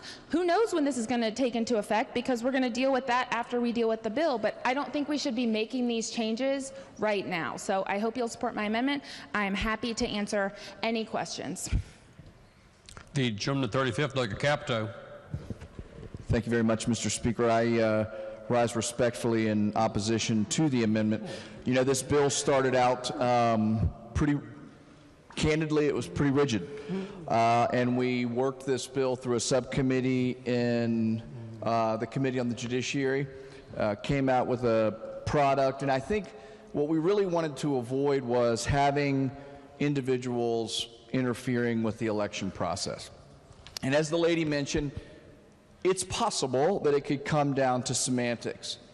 But let me tell you what would be, based on the discussion that we heard, let me tell you what would be permissible. It would be permissible for you to post a link on, if you're one of those people that has a Facebook page, you could do that. It would be permissible for you to send a link. What would not be permissible, if you are not an elected official, would be for you to send out through U.S. mail, or without without sort of an ask from anybody else, to send out more than 10 ballots. The reason that we put in O2 was to address the applications, excuse me. Let me make that clear. Applications for absentee is what we're talking about. I said ballot, excuse me. The reason that we put O2 in was to solve for the family member that has a child in college, a mother or father that sends or emails as an attachment the form to their child and says, hey, attached is the application for absentee ballot. Don't forget to fill it out if you want to vote. We didn't want those people. That's family. Also, if you have an elder, grandparent or great-grandparent, and you wanted to send them or deliver to them an application for an absentee ballot, we thought that was permissible. But what we don't want is for people just running around and handing all of these applications out when they're not even desired. All that's required, you could set them all on the table over here, finance chair's table, and you can say, if anybody wants an application to fill out for an absentee ballot, if you want it, it's there, it's available. Does anybody here want an application? Everybody that raises their hand, I can hand them out. I could hand out 1,000 of them if there were 1,000 hands, because those people want one. We also have to keep in mind that we have qualifications for absentee ballot. Might cause some confusion. You send out mass amounts of these things. People might send them in and be frustrated why they aren't receiving their absentee ballots, because they don't qualify. So I think we've really solved for two things. One, that we don't want elected officials sending these applications out. And I think we can agree, or we did agree upstairs, you may not, we'll find out in a second. We agreed that if you're sending more than 10 of these applications out,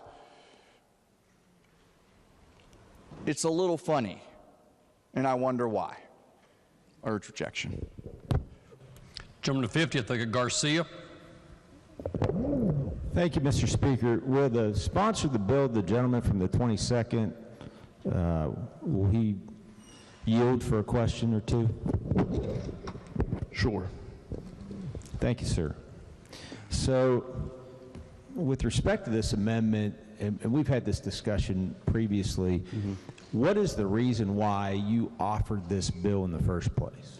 Yeah, so real quick, as some do know, in the primary of, I think, 20, there was, these requesters were sent out all across.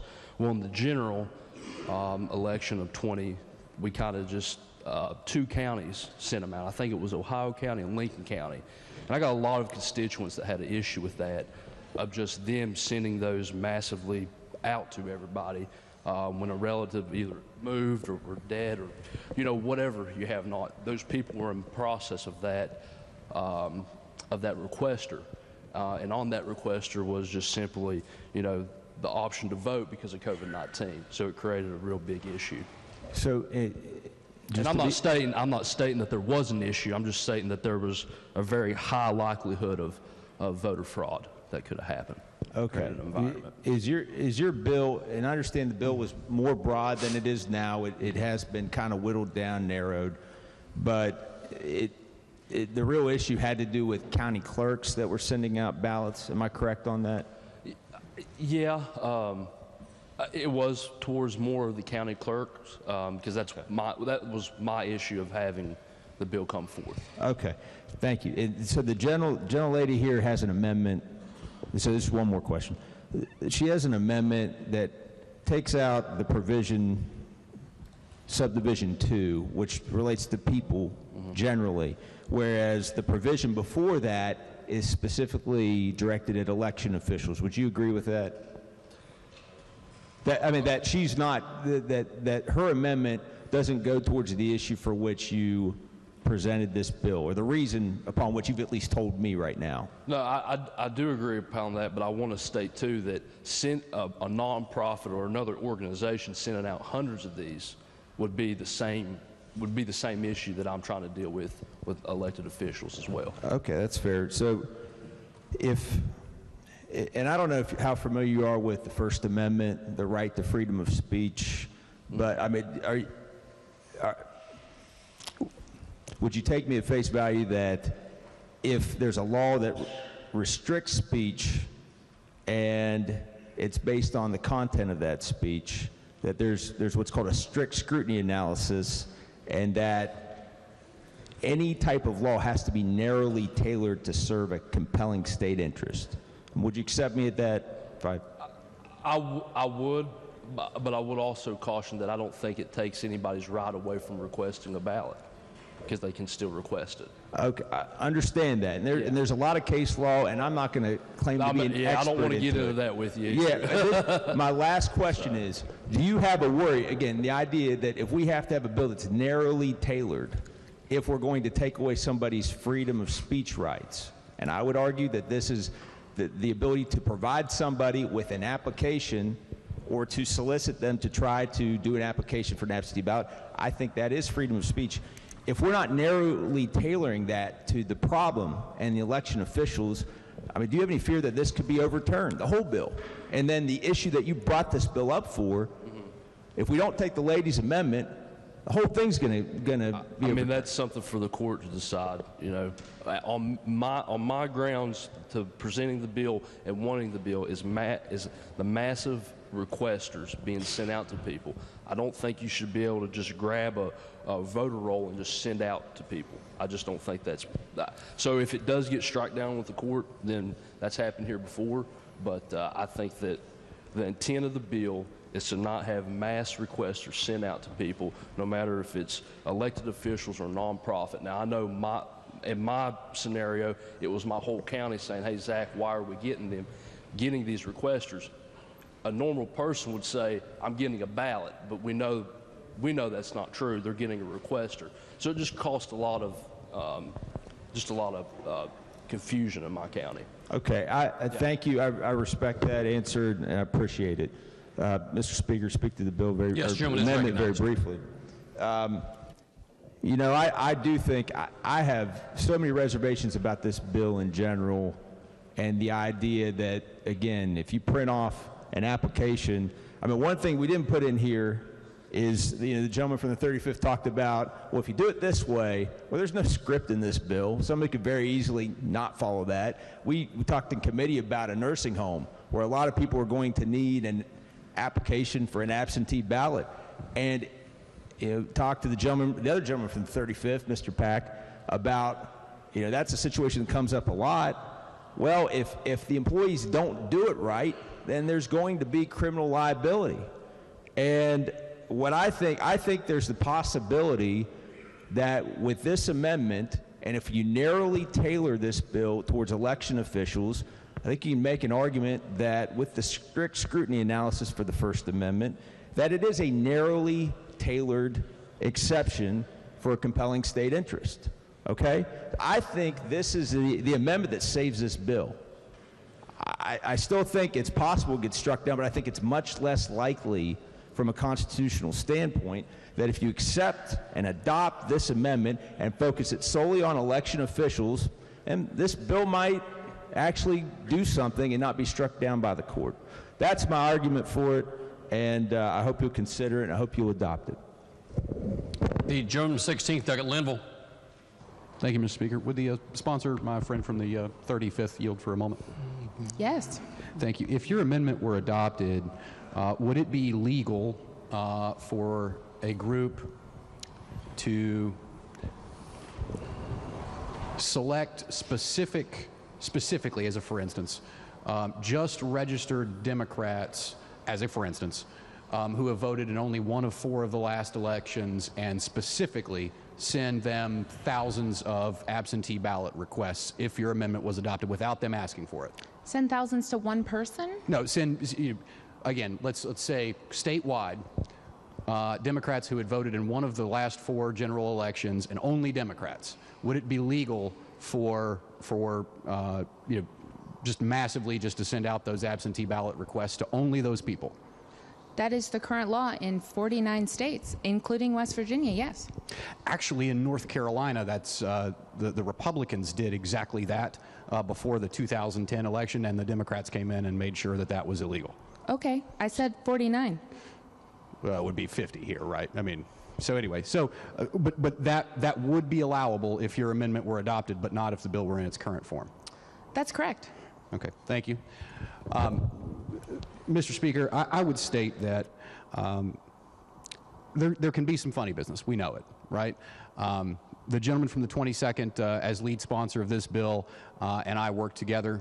There's been a lot of funny business in Lincoln County. I think I read to the body earlier this year that in Lincoln County, that there had been massive absentee ballot fraud going back, I believe it was in 2010, with hundreds, in the Democratic primary, with hundreds of ballots stuffed into the ballot box. And, you know, at the time, U.S. Attorney Goodwin worked and actually threw several elected officials from the county in jail, right?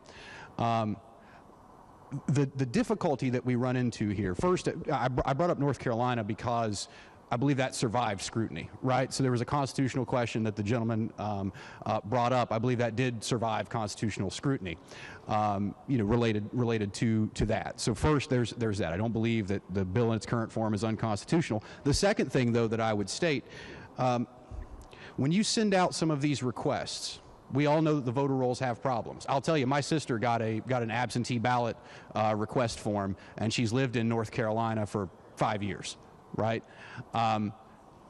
So then you can't audit who it is that filled it out, sent it back in, and then got it mailed to them, right? So then you have the opportunity for someone to vote multiple times, and because we preserve the privacy of the ballot box, right, it's very difficult to audit that. And confidence, I believe, in our elections is an imminent, pressing public concern, and therefore I would urge rejection of the gentlelady's amendment.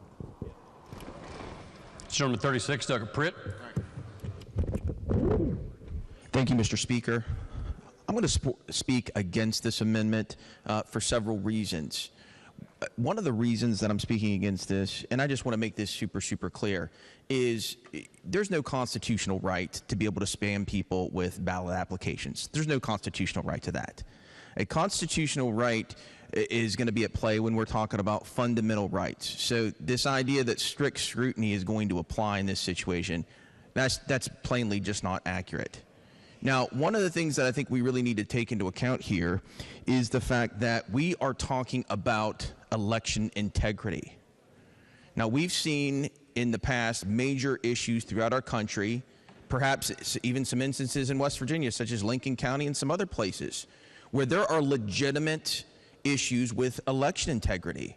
There are many races throughout our state where it amounts to elections being decided between a matter of a few votes. So this really matters. Then when it comes to ballot applications, it's a huge issue.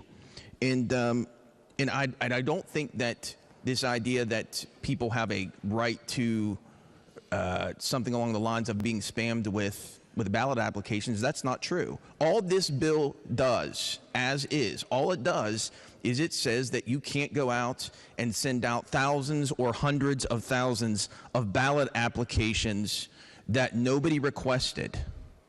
Nobody requested whatsoever. That's what we're talking about here. People have a right to be left alone. If somebody has not requested a ballot application, then they shouldn't be provided with a ballot application unless there's a very limited circumstance. And this allows some leeway on this. If a person wants to provide up to 10 of those to people who have not requested it, then they would still be allowed to do that. So I urge rejection of the amendment. Question again is on the amendment, or is there further debate on the amendment? If not, Chair recognizes Lady from 35th to sponsor the amendment. If not, question is, shall the amendment be adopted? Those in favor of adoption of the amendment will please say aye. Aye. Those opposed will please say no. No. Noes appear to have it. Okay, the noes have it. Chair declares the amendment lost. Are there further amendments? If not, the clerk will read the bill a third time. Committee substitute for House Bill 4293, prohibiting mass mailing of absentee ballots. Are there objections to having the bill explained in lieu of having it read? If not, the gentleman 35th, Doug Capito. Thank you very much, Mr. Speaker. The committee substitute for 4293 as amended incorporates provisions of House Bill 4312, extending the option of electronic absentee ballot transmission to first responders in certain emergency circumstances, including a Senate amendment to prevent a code, and also it includes a Senate amendment to avoid a conflict. It further amends the code to provide only misdemeanor penalties for the offense of mass mailing of absentee ballot request forms and distinguishes between a person mailing or delivering more than 10 absentee ballot applications and an election official who mails or delivers any with the same punishment applying. Mr. Speaker, that's a summarization. I urge passage. The question before the House is, shall the bill pass? The gentleman of 51st, Douglas Hanson, is recognized. Thank you, Mr. Speaker. Would the chair of judiciary yield? Sure. So we've established that this is about the applications, not about the ballots themselves. Correct. Okay. And would you agree that if you just Google West Virginia Secretary of State absentee ballot application, you could pull up a PDF of that application on your computer? I'm sure you could. Yeah, I mean, I just did that a few minutes ago. Okay, so it's a publicly accessible document. Okay. The application. Are there other documents that you know of that are just freely accessible online where it's... There's a lot of documents that are freely accessible online. Well, that are not permissible to distribute to members of the public? Oh, I'm sure you could find plenty of things on the internet that it's illegal to distribute. Okay. On the Secretary of State's website? I can't speak about all the forms on the Secretary of State's website. Okay. Okay.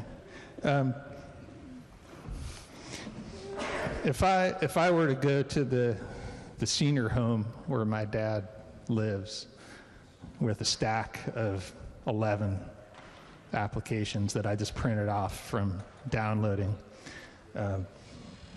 and stuck them on the table like you said,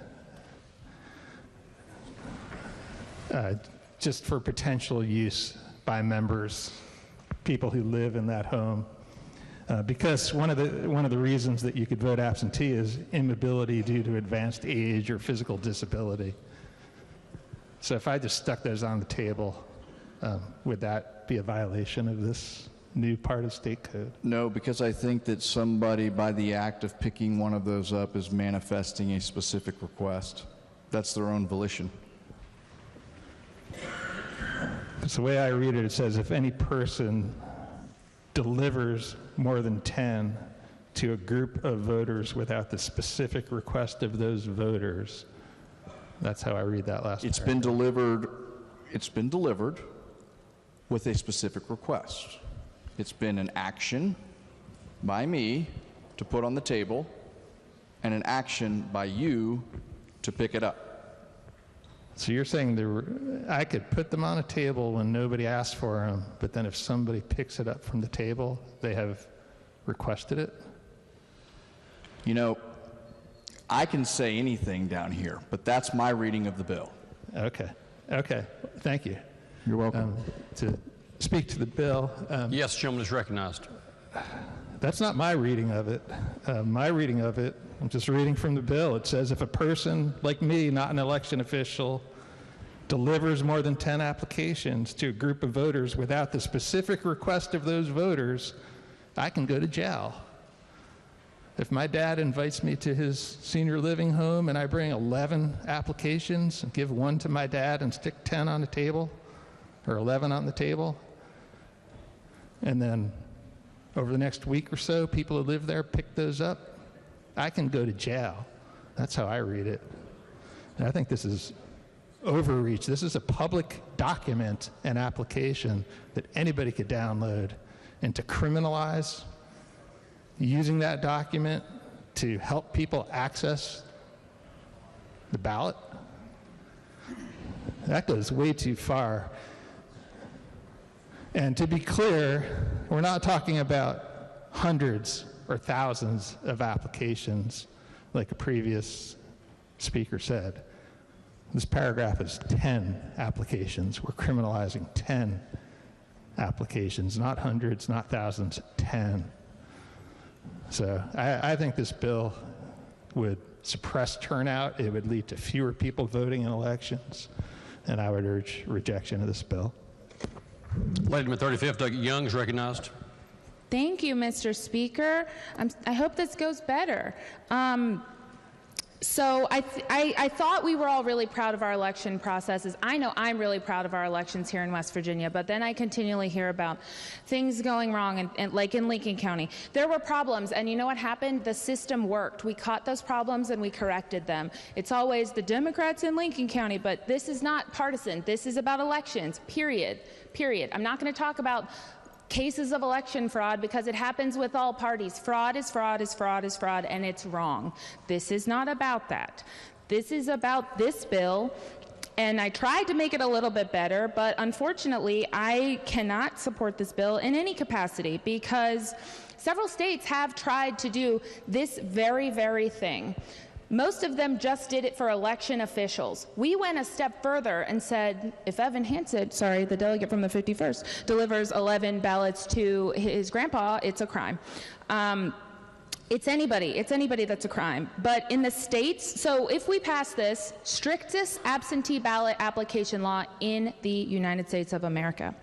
Texas passed this, but it just pertained to election officials. And you know what happened?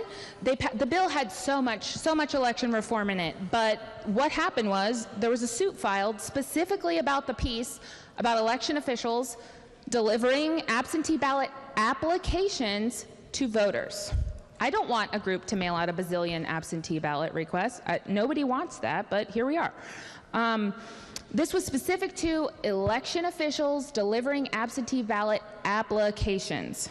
Do you want to know what happened to that? Because the suit was filed a couple months ago, and less than 2 weeks ago, it was ruled unconstitutional. I know there's a lot of constitutional scholars in here that are saying that this is going to be fine, but I disagree, and the United States District Court disagrees. It is not fine. It's a violation of the First Amendment. It's a violation of the 14th Amendment. It's crazy. I can't believe that we're doing this to people. I don't get it. I think that there's a lot of work that we can do to make our elections better and more secure. I understand the issue with the election officials in just 2 counties mailing the ballot or the applications, as the gentleman from Lincoln expressed. I don't agree with that either, but I think there's a lot of things that we can do through processes, working with our county clerks to make sure that they are all uniform. I think there's a lot of work that we can do, and I just am not sure that this is it. I don't think we should be doing this 60 days before an election. I think we can find something that is effective and efficient. Like my friend over here said, I thought that was an excellent statement. But I don't think we should be putting people in jail for giving out absentee ballot applications, a public document. I hope you will agree with me and vote no on this bill. The gentleman at 37, Doug Pushkin, is recognized. Yes, thank you, Mr. Speaker. I just wanted to remind the body that in the 2020 primary, every registered voter in West Virginia received an application for an absentee ballot. And do you know what the result of that was? Some people mailed them in, and some people didn't. And there was no mass voter fraud attributed to this. Every single voter in the state received an application. Nothing happened. Oh, hey, I'm sorry. A mail carrier in Pendleton County, I believe, thought he'd be cute and switched some people's party from Democrat to Republican on the application. And then you know what happened? He was caught. Had he not been caught, they still wouldn't have received a ballot because the county clerk could have looked and said, well, they're Democrats. They shouldn't receive Republican ballots. There are plenty of safeguards in place. I just want to remind you, we're talking about the application. It's a document that anybody can get online. So you're making contraband out of a public document if you vote for this. Quite ridiculous. The gentleman third, Doug Fluharty, is recognized. Thank you, Mr. Speaker. Chairman Yield.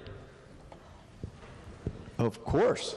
I just want to clarify a few things here. You know, We've had a long day. I've taken up a few bills that might be pertinent to this bill. So this creates a misdemeanor offense? It does. Okay. Do we know how many people that would apply to, potentially? How many people that this would apply to? For instance, how many people may have sent more than 10 applications out last election cycle? I don't have that information. You don't have that number? I mean, could it be hundreds? Could it be thousands? Could be zero. It could be zero? Wow, we're down here passing a bill that goes to nobody. Okay. But anyway, if somebody is prosecuted under this legislation, where would they be prosecuted at? Yeah, presumably in their county. Okay. What court? It's magistrate court because it's a misdemeanor. Oh, magistrate appropriately court. Apportioned magistrate court. Magistrate court. I just want to make sure that's why if we're putting more work on our magistrates or not potentially with this legislation. Thank you for your time. Very quickly, Mr. Speaker. You know, we heard earlier how people just need to be left alone. The ultimate hypocrisy is when politicians in this body, elected officials, are worried about leaving people alone and sending out an unsolicited application for a ballot. Do you do the same thing when you send direct mailers to people with your mugs on them saying, please vote for me? Do you do that? No, you send unsolicited junk mail all the time. And you want to make it a crime to send something actually productive that's a public document. The ability and the right to vote. Ultimate hypocrisy. I'm voting no. Thank you, Mr. Speaker. The gentleman from the 36 Nugget Row is recognized. Thank you, Mr. Speaker. Would the gentleman answer a few questions? I'm looking at the bill, and it says that you can't deliver 10 or more applications to a group of voters. Now, I'm wondering how that's defined. If I got a list from my church, a mailing list, and I sent individual envelopes with an application in it to the members of my church, would that be a crime if there were more than 10? Can you repeat that? I'm sorry, I was getting background. Sorry. Okay, I'm trying to figure out what group is. This doesn't say that it's a crime if you mail more than 10 applications to individual voters. It says if you deliver 10 to a group. And I'm trying to figure out how group applies. Let's say I get my church mailing list, and I mail an application to 11 members of my church at one time in different envelopes. Would that be a crime? Yes, I think so. Because the idea is that it's members of my church.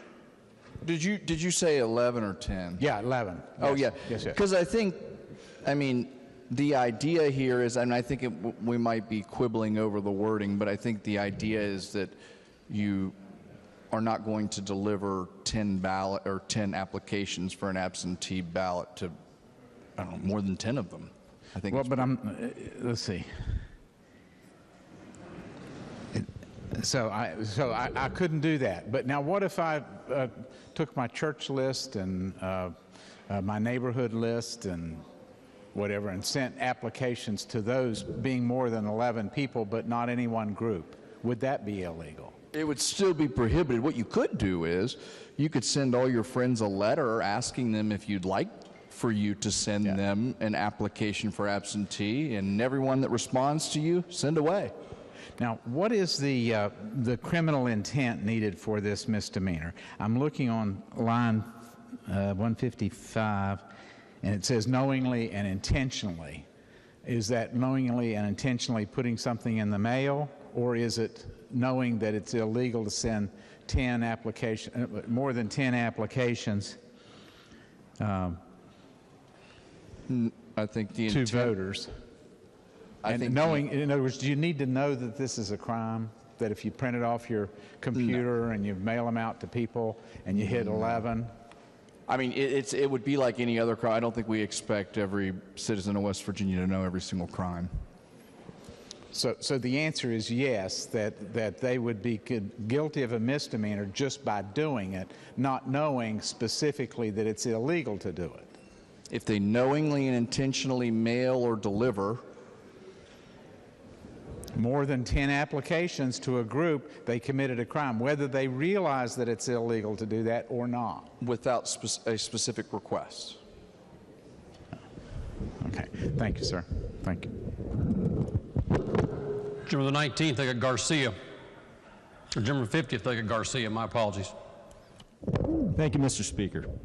So I just want to follow up. So the gentlelady talking about a recent court order, that's Longoria v. Paxton, United States District Court, West Texas. That was February 11, 2022, and the court held and acknowledged that soliciting, urging, and persuading a citizen to vote represents core protected speech under the First Amendment. And following up on a couple other points, the gentleman from the 3rd, and responding to what the gentleman from the 36th said about the right to be left alone, we have mailers. We go knock on doors as candidates. We have people that help us do those things. We try to register voters. I mean, are we going to have another bill next year that does that? It's really no different in reality, and there's no problem that we're trying to correct. And I do respect the gentleman from the 22nd in seeing an issue that was complained about and trying to figure out how do we make this better.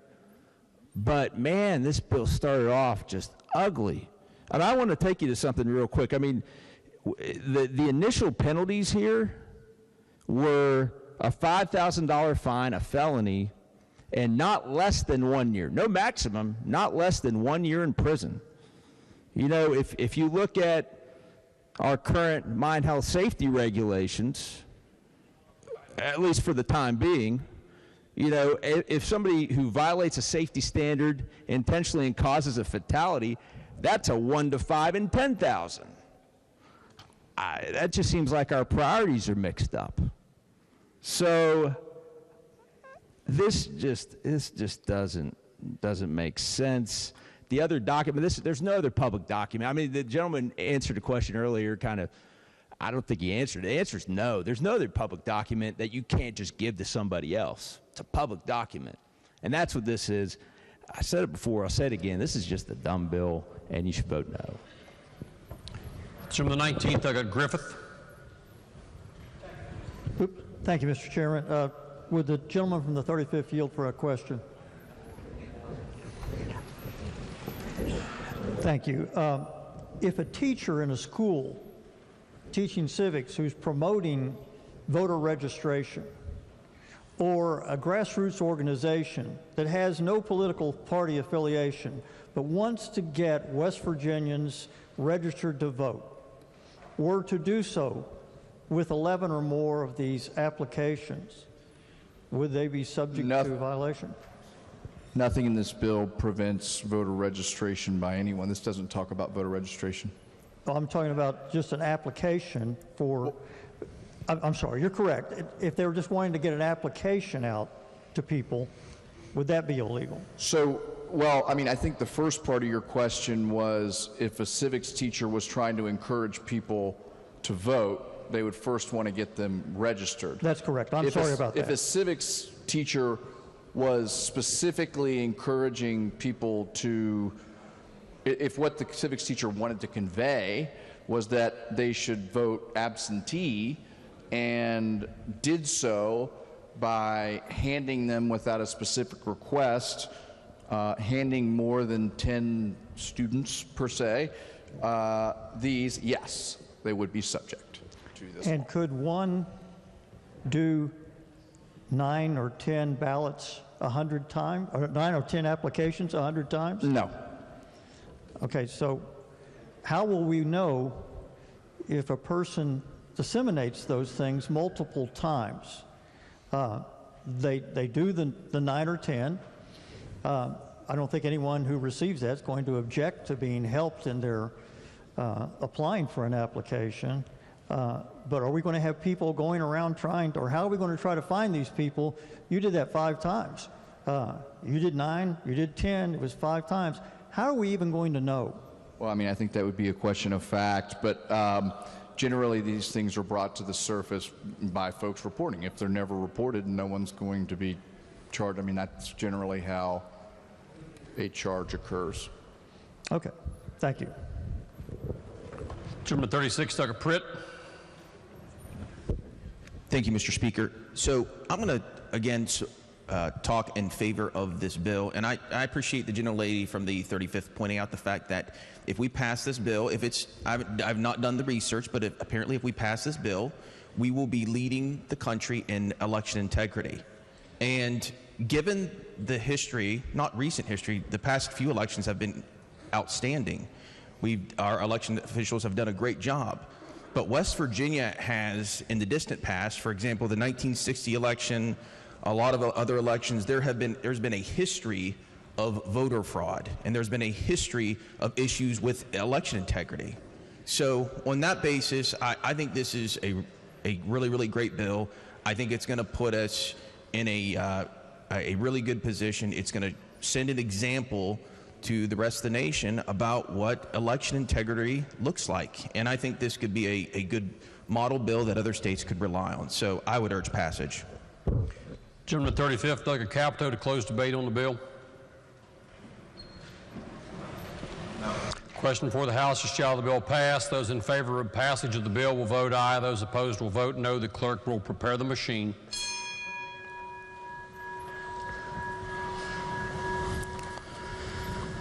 Has every member voted? If so, the clerk will close the machine and ascertain the result on this question. There are 72 ayes, 22 nays, and 6 members absent. Majority of members voting in the affirmative. The chair declares that bill passed. The clerk will please report the title. Committee substitute for House Bill 4293, prohibiting mass mailing of absentee ballots. Are there amendments to the title? If not, the title as read by the clerk will be and remain the title of the bill. The clerk will please communicate the action of the House to the Senate. Next bill on third reading. Committee substitute for House Bill 4320, relating to natural immunity or antibodies to any illness to be treated as equal or better to vaccine-induced immunity. Are there objections to having the bill explained in lieu of having it read? If not, the gentleman the 40th, Doug Jeffries, to explain the bill. Thank you, Mr. Speaker. This bill requires an employer which requires their employees to have an immunization from a communicable disease to accept protective antibody levels as evidence of immunized status. That is the bill summary, Mr. Speaker. I urge passage. Question for the House is, shall the bill pass? Is there debate on the bill? The gentleman at 36, Doug Barrick. Thank you very much, Mr. Speaker. Would the Vice Chair yield for a question? Thank you so much. I'm curious on this bill which studies, information, and medical guidance was actually used in drawing it up. There's a CDC on January 19th.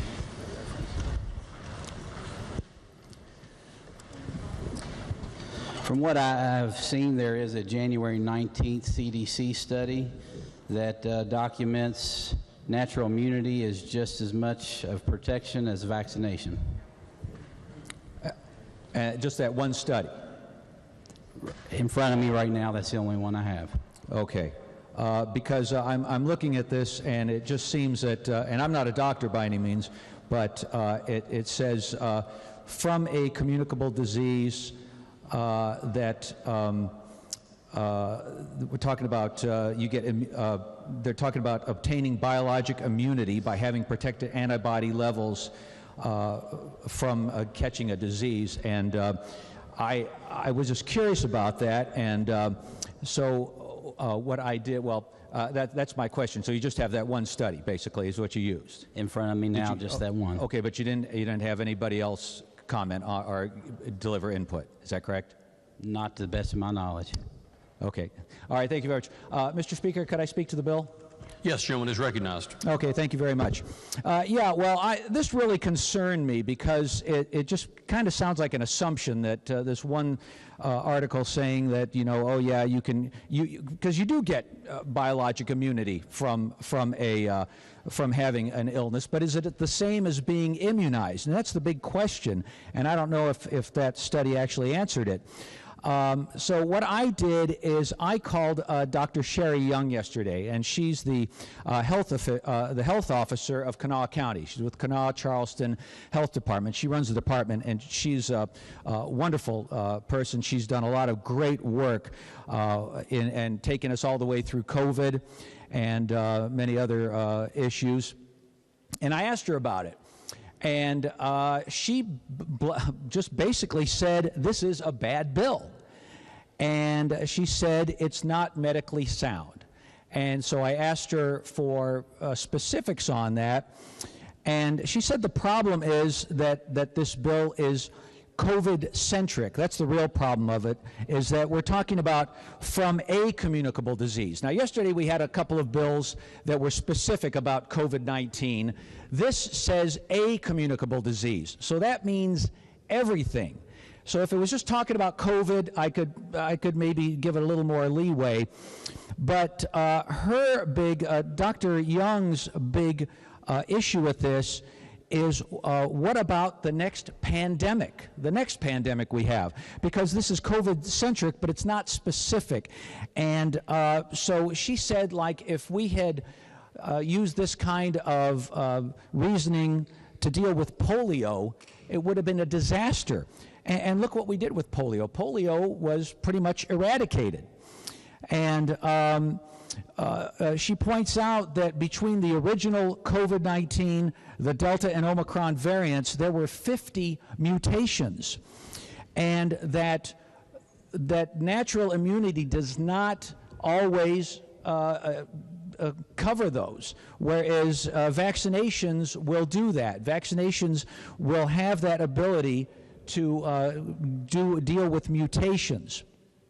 And other diseases that we have, we talk about other diseases. If you get chicken pox or measles when you're a kid, those, we haven't had to change those. Once you get those, you have an immunity, and once you get a shot, you're set pretty much for life, because those diseases have not mutated. This virus is a lot different, and we don't know about what the next pandemic, whenever that could be, would be. And so putting it under this, into the same category could be a big mistake. And so a shot a shot can last for a long time, several months, and then you might need to get boosters. But the most telling thing she said about this, though, and we know this, and this is absolute fact, that in about the last year, 98% of all COVID deaths were from people who were not immunized. And so, we know that there is some, you do get some protection from having the illness, but the immunization does a lot better job. And so antibodies are not necessarily effective against mutations. Those are her words. And again, she's the health officer of Kanawha County. And so my point is that,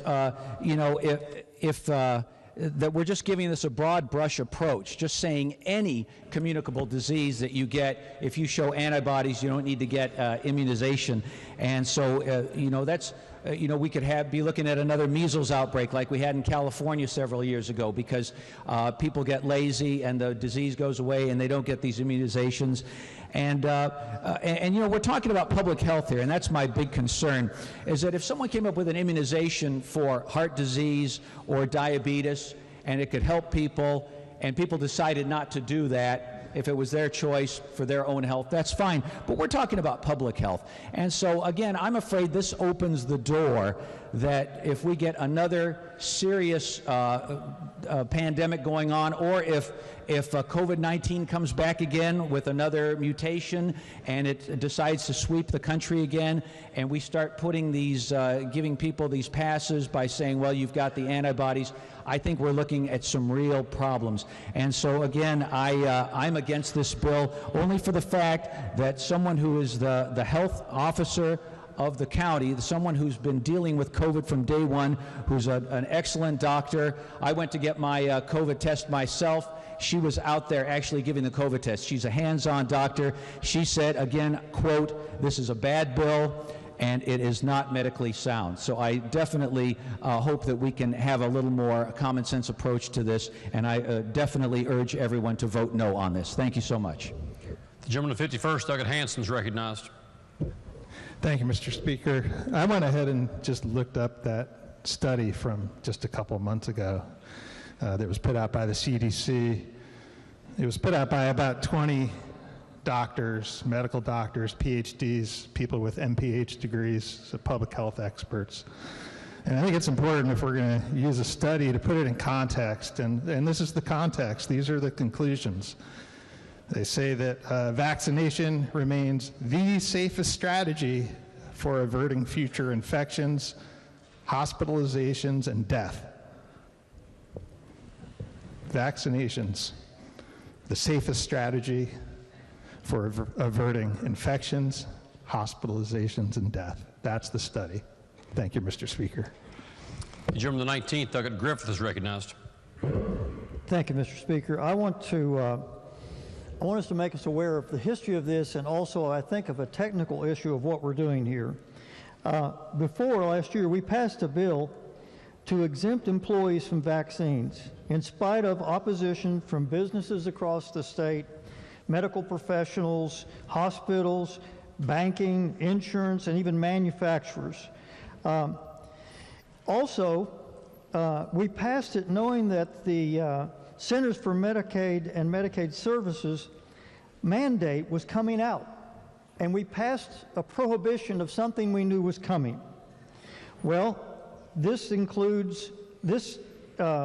mandate includes nursing homes, surgical centers, rural health clinics, hospitals, speech and physical therapy, centers for children, our most vulnerable populations, to be protected by having people vaccinated.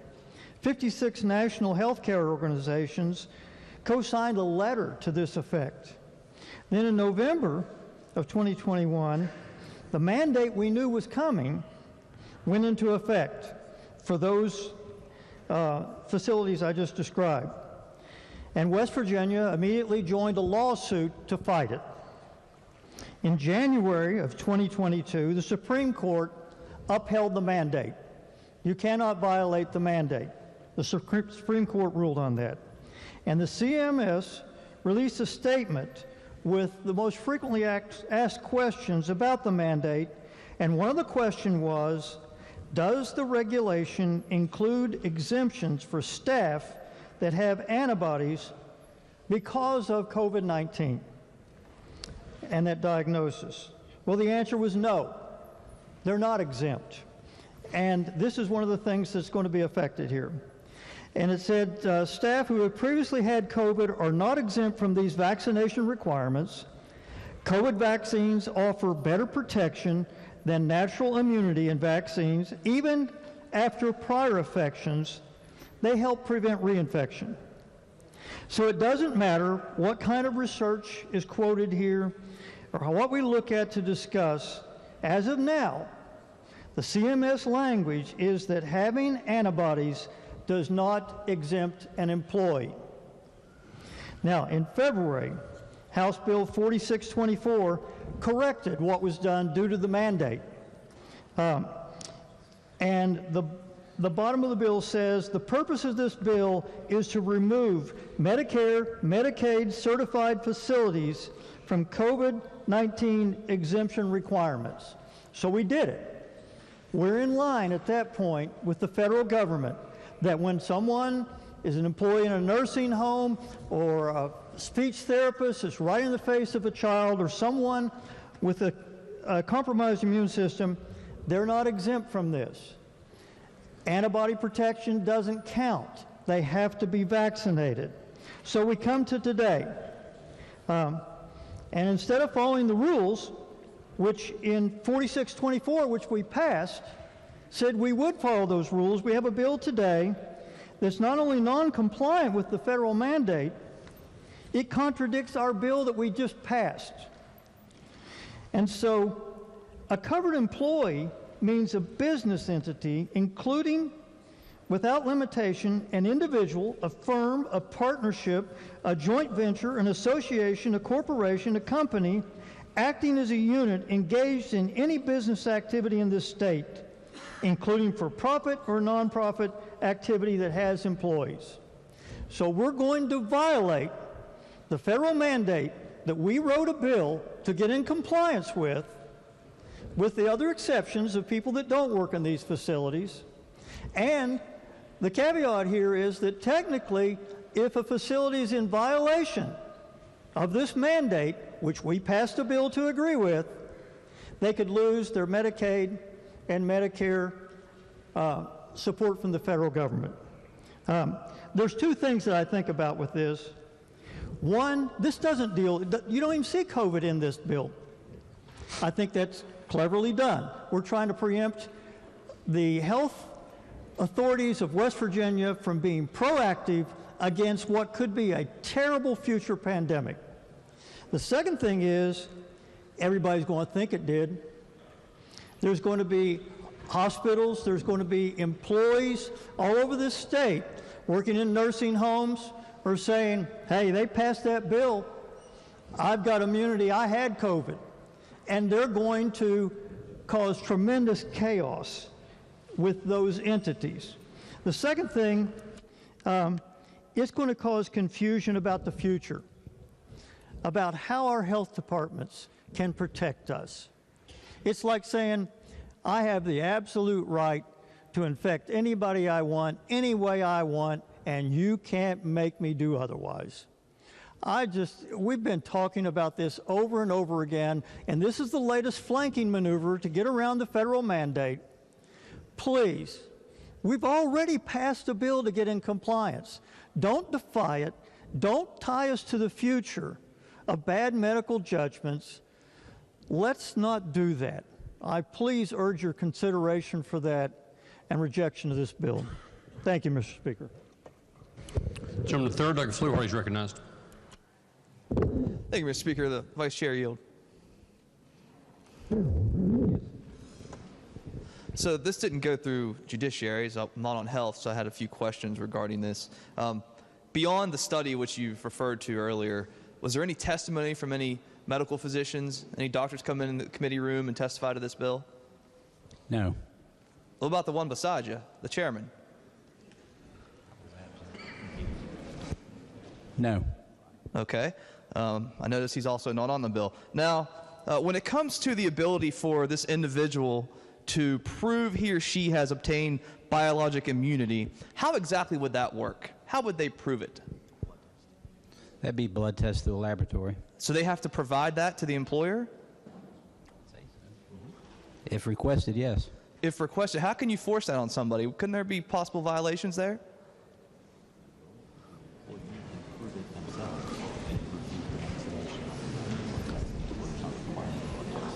The employer is not requiring the blood test, but the employee could take it on their behalf to provide that.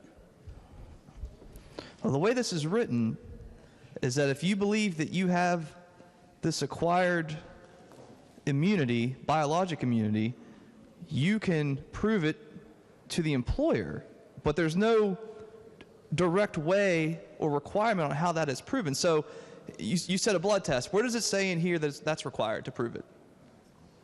It's not in there. It's not in there, that's right. What about a letter that's notarized? Would that count? Possible. Really? What about one that's just on a piece of paper and says, hey, I think I had COVID last week. Does that count? Probably not. Probably not? But it's not explicitly in this bill. You'd agree with me on that, right? That is correct. All right, that's all I have. Thank you. Thank you. Lady in the 41st, Dr. Tully is recognized. Oh, gentleman is recognized to continue. Yes, thank you. Thank you, Mr. Speaker. Wow. I wish this had gone through my committee. I could have had a lot of fun with it. And, you know, I think it says something when we actually have doctors in this body that chair the committee that this went through. Yeah, I don't see any on the bill. That's pretty telling to me because I like to respect the authority that comes with professionals. And this place reminds me of those commercials you used to see that said, I'm not a doctor, but I play one on TV, right? That's what we do here. That's what we do down here. I'm not a doctor, but I play one in the legislature. Day after day after day, we pass nonsensical legislation related to the medical field without any input from actual medical professionals. And we're doing it here again. And I'll be voting no. Thank you, Mr. Speaker. Lady in the 41st, Dr. Tully is recognized. Thank you, Mr. Speaker. Permission to speak on the bill? The lady is recognized. Thank you, sir. Actually, I am a healthcare professional, and I'm going to stand up in support of this bill. What some of the members of the body may be unaware is this bill is not specific to COVID, and there are other communicable diseases that it is a standard of care in which you get quantitative antibody titers as a healthcare professional or a healthcare provider, usually in the course of your employment at a healthcare facility, that they do check immunity. I actually have a copy of mine, and I'll gladly waive privilege if anybody wants to look at those and take a gander at them. Even in the CDC recommendations for hepatitis B, they recognize serologic immunity. Also for mumps, measles, rubella, there is a recognition of serologic immunity. Varicella, which is chicken pox, either you've had the natural disease, the vaccine, or you have serologic immunity. There are several other things. I'm not going to speak to the COVID portion of it because I think that there is not a quantitative titer that I'm aware of yet that has been accepted as the standard. However, this does not deal specifically with COVID, so I would urge passage, and I really feel as though employees have a right, if they choose to get those serologic tests, which usually hospitals do for healthcare workers anyway, that they could provide them a copy with that so that they weren't double vaccinated for, say, maybe a chickenpox vaccine that they didn't need or something like that. So thank you very much. Gentleman 35th, Doug Capito. Yes, thank you, Mr. Speaker. Just reading through the bill and had a couple of technical questions. I don't disagree that immunity can be gained with the presence of antibodies, but I just wanted some clarity here from the Vice Chairman if he's willing to yield. Thank you very much. In reading the bill, it seems to me that subsections A and subsection C are related, and B is kind of unrelated to either one. So, and because B is more broad, I'm not sure of the purpose of even having A and C. I'm trying to figure out why would you even have it, because if an individual, presumably any individual, who has antibodies to a communicable disease may not be required to obtain a vaccine against such communicable disease in which they have protective antibodies, that would suggest to me that anybody, anywhere, anytime, any place, if they show that, they wouldn't need to do it, and that would include in the workplace. Am I reading that wrong? You are correct. Okay, so is this, I mean, and that's fine. I know that we do this in this body all the time. Is that more of a belt and suspenders deal, or? Yes. Okay, so it's extraneous. Okay. And then the other concern I had was in subsection A, which it may not be relevant anymore, who determines what is a protective level, antibody level? Because I'm concerned if somebody goes in and they present that they have antibodies, and the employer says, well, the bill just says protective levels. It doesn't assign who gets to say what the protective levels are. And they say, yes, you do, but our protective levels are here, and you're here. The bill does not address that. Okay. So it's silent on that. That was my biggest concern.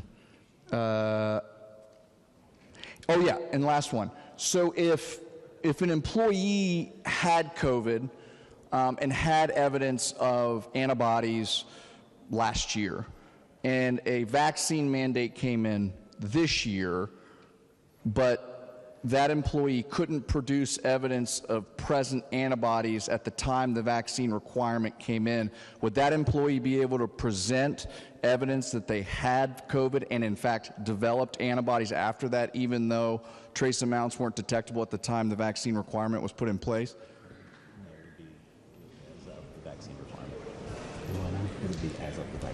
It would be as of the vaccine requirement. Okay. All right, thanks. Lady with 13th, Doug Kraus is recognized. Thank you, Mr. Speaker. As lead sponsor of this bill, of course, I stand and support it, and I urge passage of it. I want to give a quick explanation of natural immunity. Natural immunity happens after you get infected by the virus, and your immune system responds by making antibodies to it. The virus may make you sick when you get it, but if you're exposed in the future, your body's defense system recognizes it and fights back with the antibodies, making you less likely to be infected again or getting sick. Now, I know it was mentioned that deaths from those not immunized were very high in West Virginia. Well, that doesn't say anything about if they had had COVID or not. It's just that they did not have a vaccination. So we also know that many viruses that we vaccinate against can have an antibody titer test, as the gentlelady, I can't remember the district number, but as she had mentioned, you've got measles, mumps, rubella, varicella, hep A, hep B, tetanus, diphtheria, just to name a few. And you can have antibody titers ran on those. I have my antibody titer here for COVID-19, so we can add that to it also. And it shows where I did not have antibodies to it before I had COVID, and it shows where I had antibodies to it after I had COVID. So we know that we can show proof that you have antibodies or not. So what this bill does is so that you have protection, that if you can show antibodies to a virus that has a vaccination available, you do not have to become vaccinated for that virus, giving yourself double vaccinations or boosters or what have you. We also know, and I do play a scientist because I am a scientist, I have a degree in micro and molecular biology.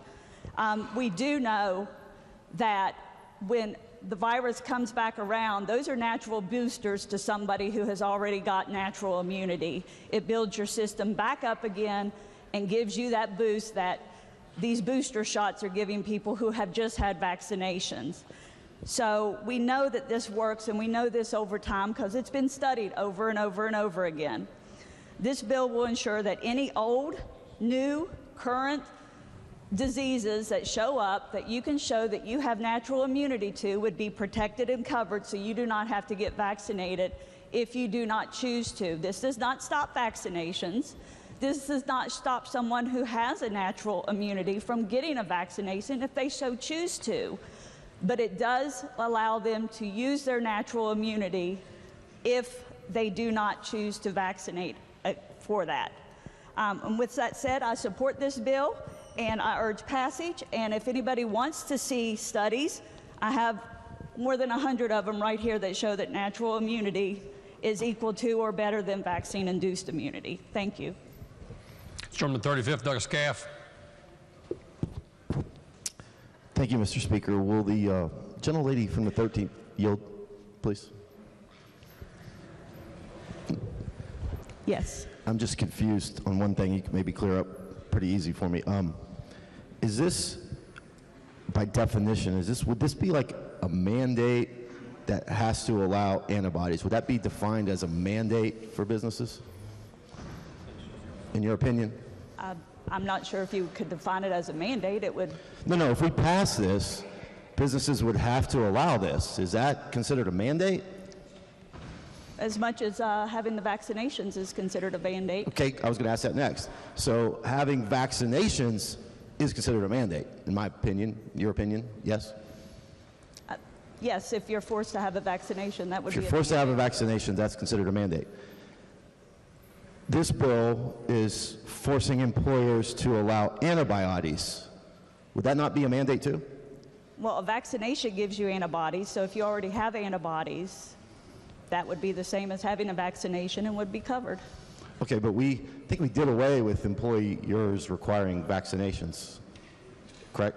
I'm sorry, what? We did away with the mandate telling employers what to do to have vaccines. There are still employers out there mandating vaccinations. Okay, well, I was confused. Maybe yesterday we did away with local county boards mandating that people had to get vaccine. That's what it was. I think that was yesterday. Okay, thank you.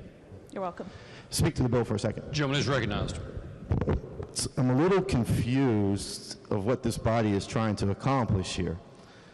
Based on the testimony from her and as an employer, we don't want to tell employers they can mandate vaccines, but today we're getting ready to tell employers mandate they have to allow antibodies. So are we for telling employers what to do, or are we not? I mean, the bottom line here is let the employer decide how to treat their employees. It's a mandate.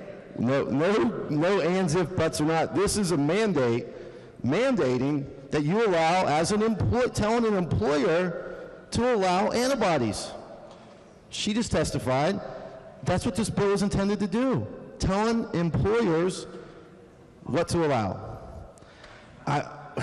We can't have both. We don't want vaccines, but now we're going to mandate this. It's just, to me, it's mind-boggling. I don't think we need either, to be honest with you.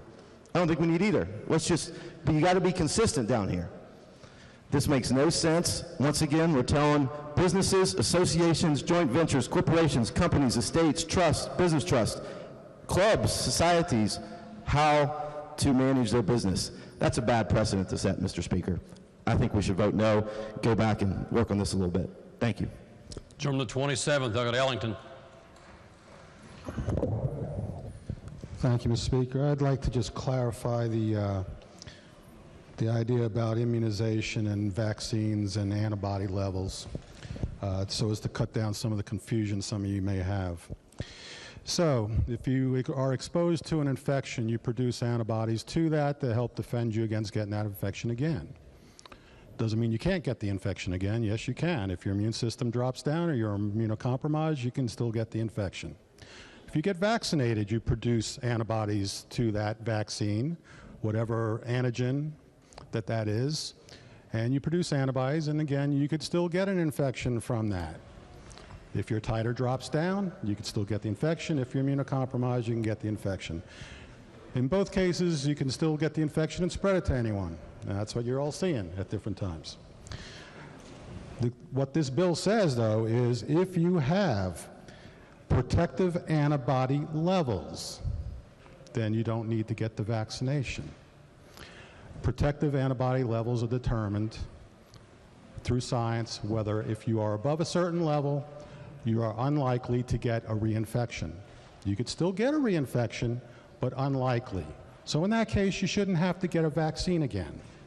If your titer is below a certain level, you could still be immune to it, to that infection. And you may be protected against that. I see that many times with my women that have rubella immunization.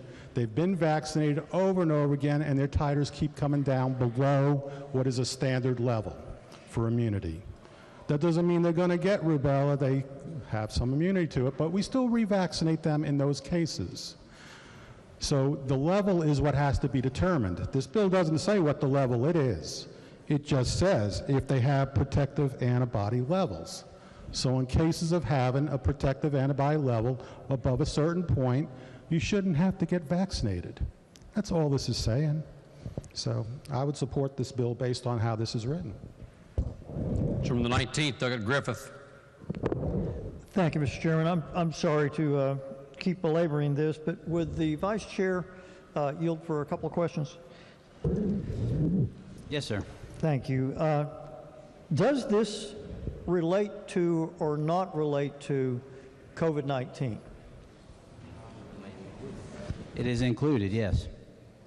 Okay, so if this is included, then as I stated before, does it supersede the bill that we passed that got us in compliance with the federal mandate that was upheld by the Supreme Court? Well, that bill did not pass. Okay, well that's good to know. Does it violate the federal mandate? Because the federal mandate, as I mentioned earlier, included the statement that for COVID-19, acquired immunity is not acceptable. A vaccine is. And I get the discussion, and I understand about the titers, all of this, but in this specific language, which was upheld by the Supreme Court, it said that COVID-19 vaccinations were required and acquired immunity was accepted. So is it in violation of the federal mandate? It is in conflict. It conflicts with the federal mandate? Yes. Okay. Well, I think that makes clear what we're trying to do can't be done. We will put at risk our federal monies for this. And once again, as I've said before, I respect all of you. Let's get this thing over with by doing what science says is most effective and following the guidelines as upheld by the Supreme Court. Thank you for yielding. You're welcome. Thank you, Mr. Chairman. Gentleman 36, Doug Rowe. Thank you, Mr. Speaker. Questions of the gentleman from Mercer, if you'd help us. Yes, sir. I'm concerned. I read the bill, and it doesn't apply just to COVID or to any particular disease. It's any communicable disease is what the bill says. It has nothing, it doesn't say anything about COVID.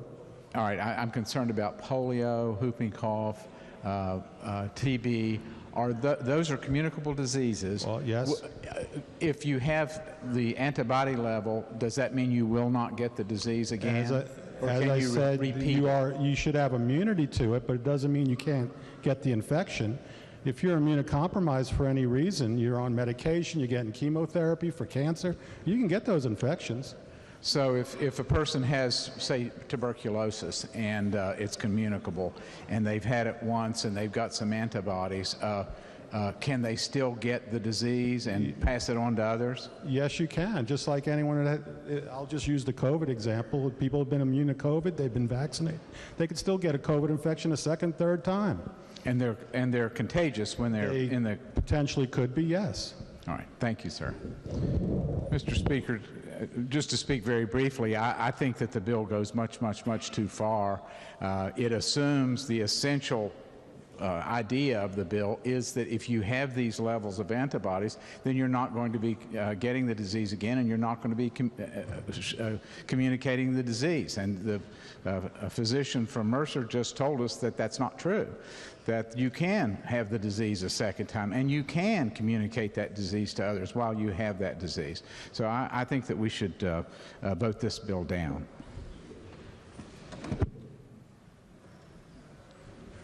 Gentleman to 40th, Jeffries, close debate on the bill.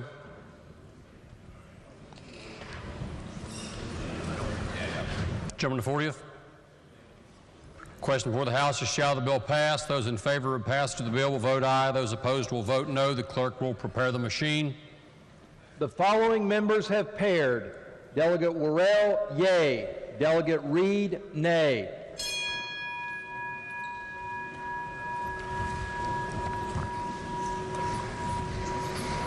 Has every member voted?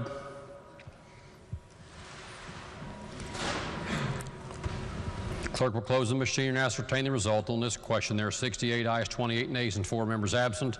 Majority of members voting in the affirmative. The chair declares that bill passed. The clerk will please report the title. Committee substitute for House Bill 4320, relating to natural immunity or antibodies to any illness to be treated as equal or better to vaccine-induced immunity. Are there amendments to the title? If not, the title as read by the clerk will be and remain the title of the bill. The clerk will please communicate the action of the House to the Senate. Let even the 49th. Thank you, Mr. Speaker. I move, subject to announcements, that the House stand in recess until 2:15. Are there announcements? Item the 49th. Your Committee on Rules will meet at 2 o'clock behind the chamber. Gentleman to second, Doggett DeSario. Thank you, Mr. Speaker. The AFL-CIO House Labor Caucus will meet in GovOrg immediately following floor session, and lunch will be provided. Thank you, sir. Gentleman to 15th, Doggett Foster. Thank you, Mr. Speaker. Your Committee on Government Organization will meet tomorrow at 3 p.m. in the House Government Organization Committee room, and the agenda will be posted. Are there further announcements? If not, the question is on the motion that the House stand in recess until 2:15. Those in favor will please say aye. Opposed will please say no. The ayes have it. The motion is adopted. We are in recess until 2:15.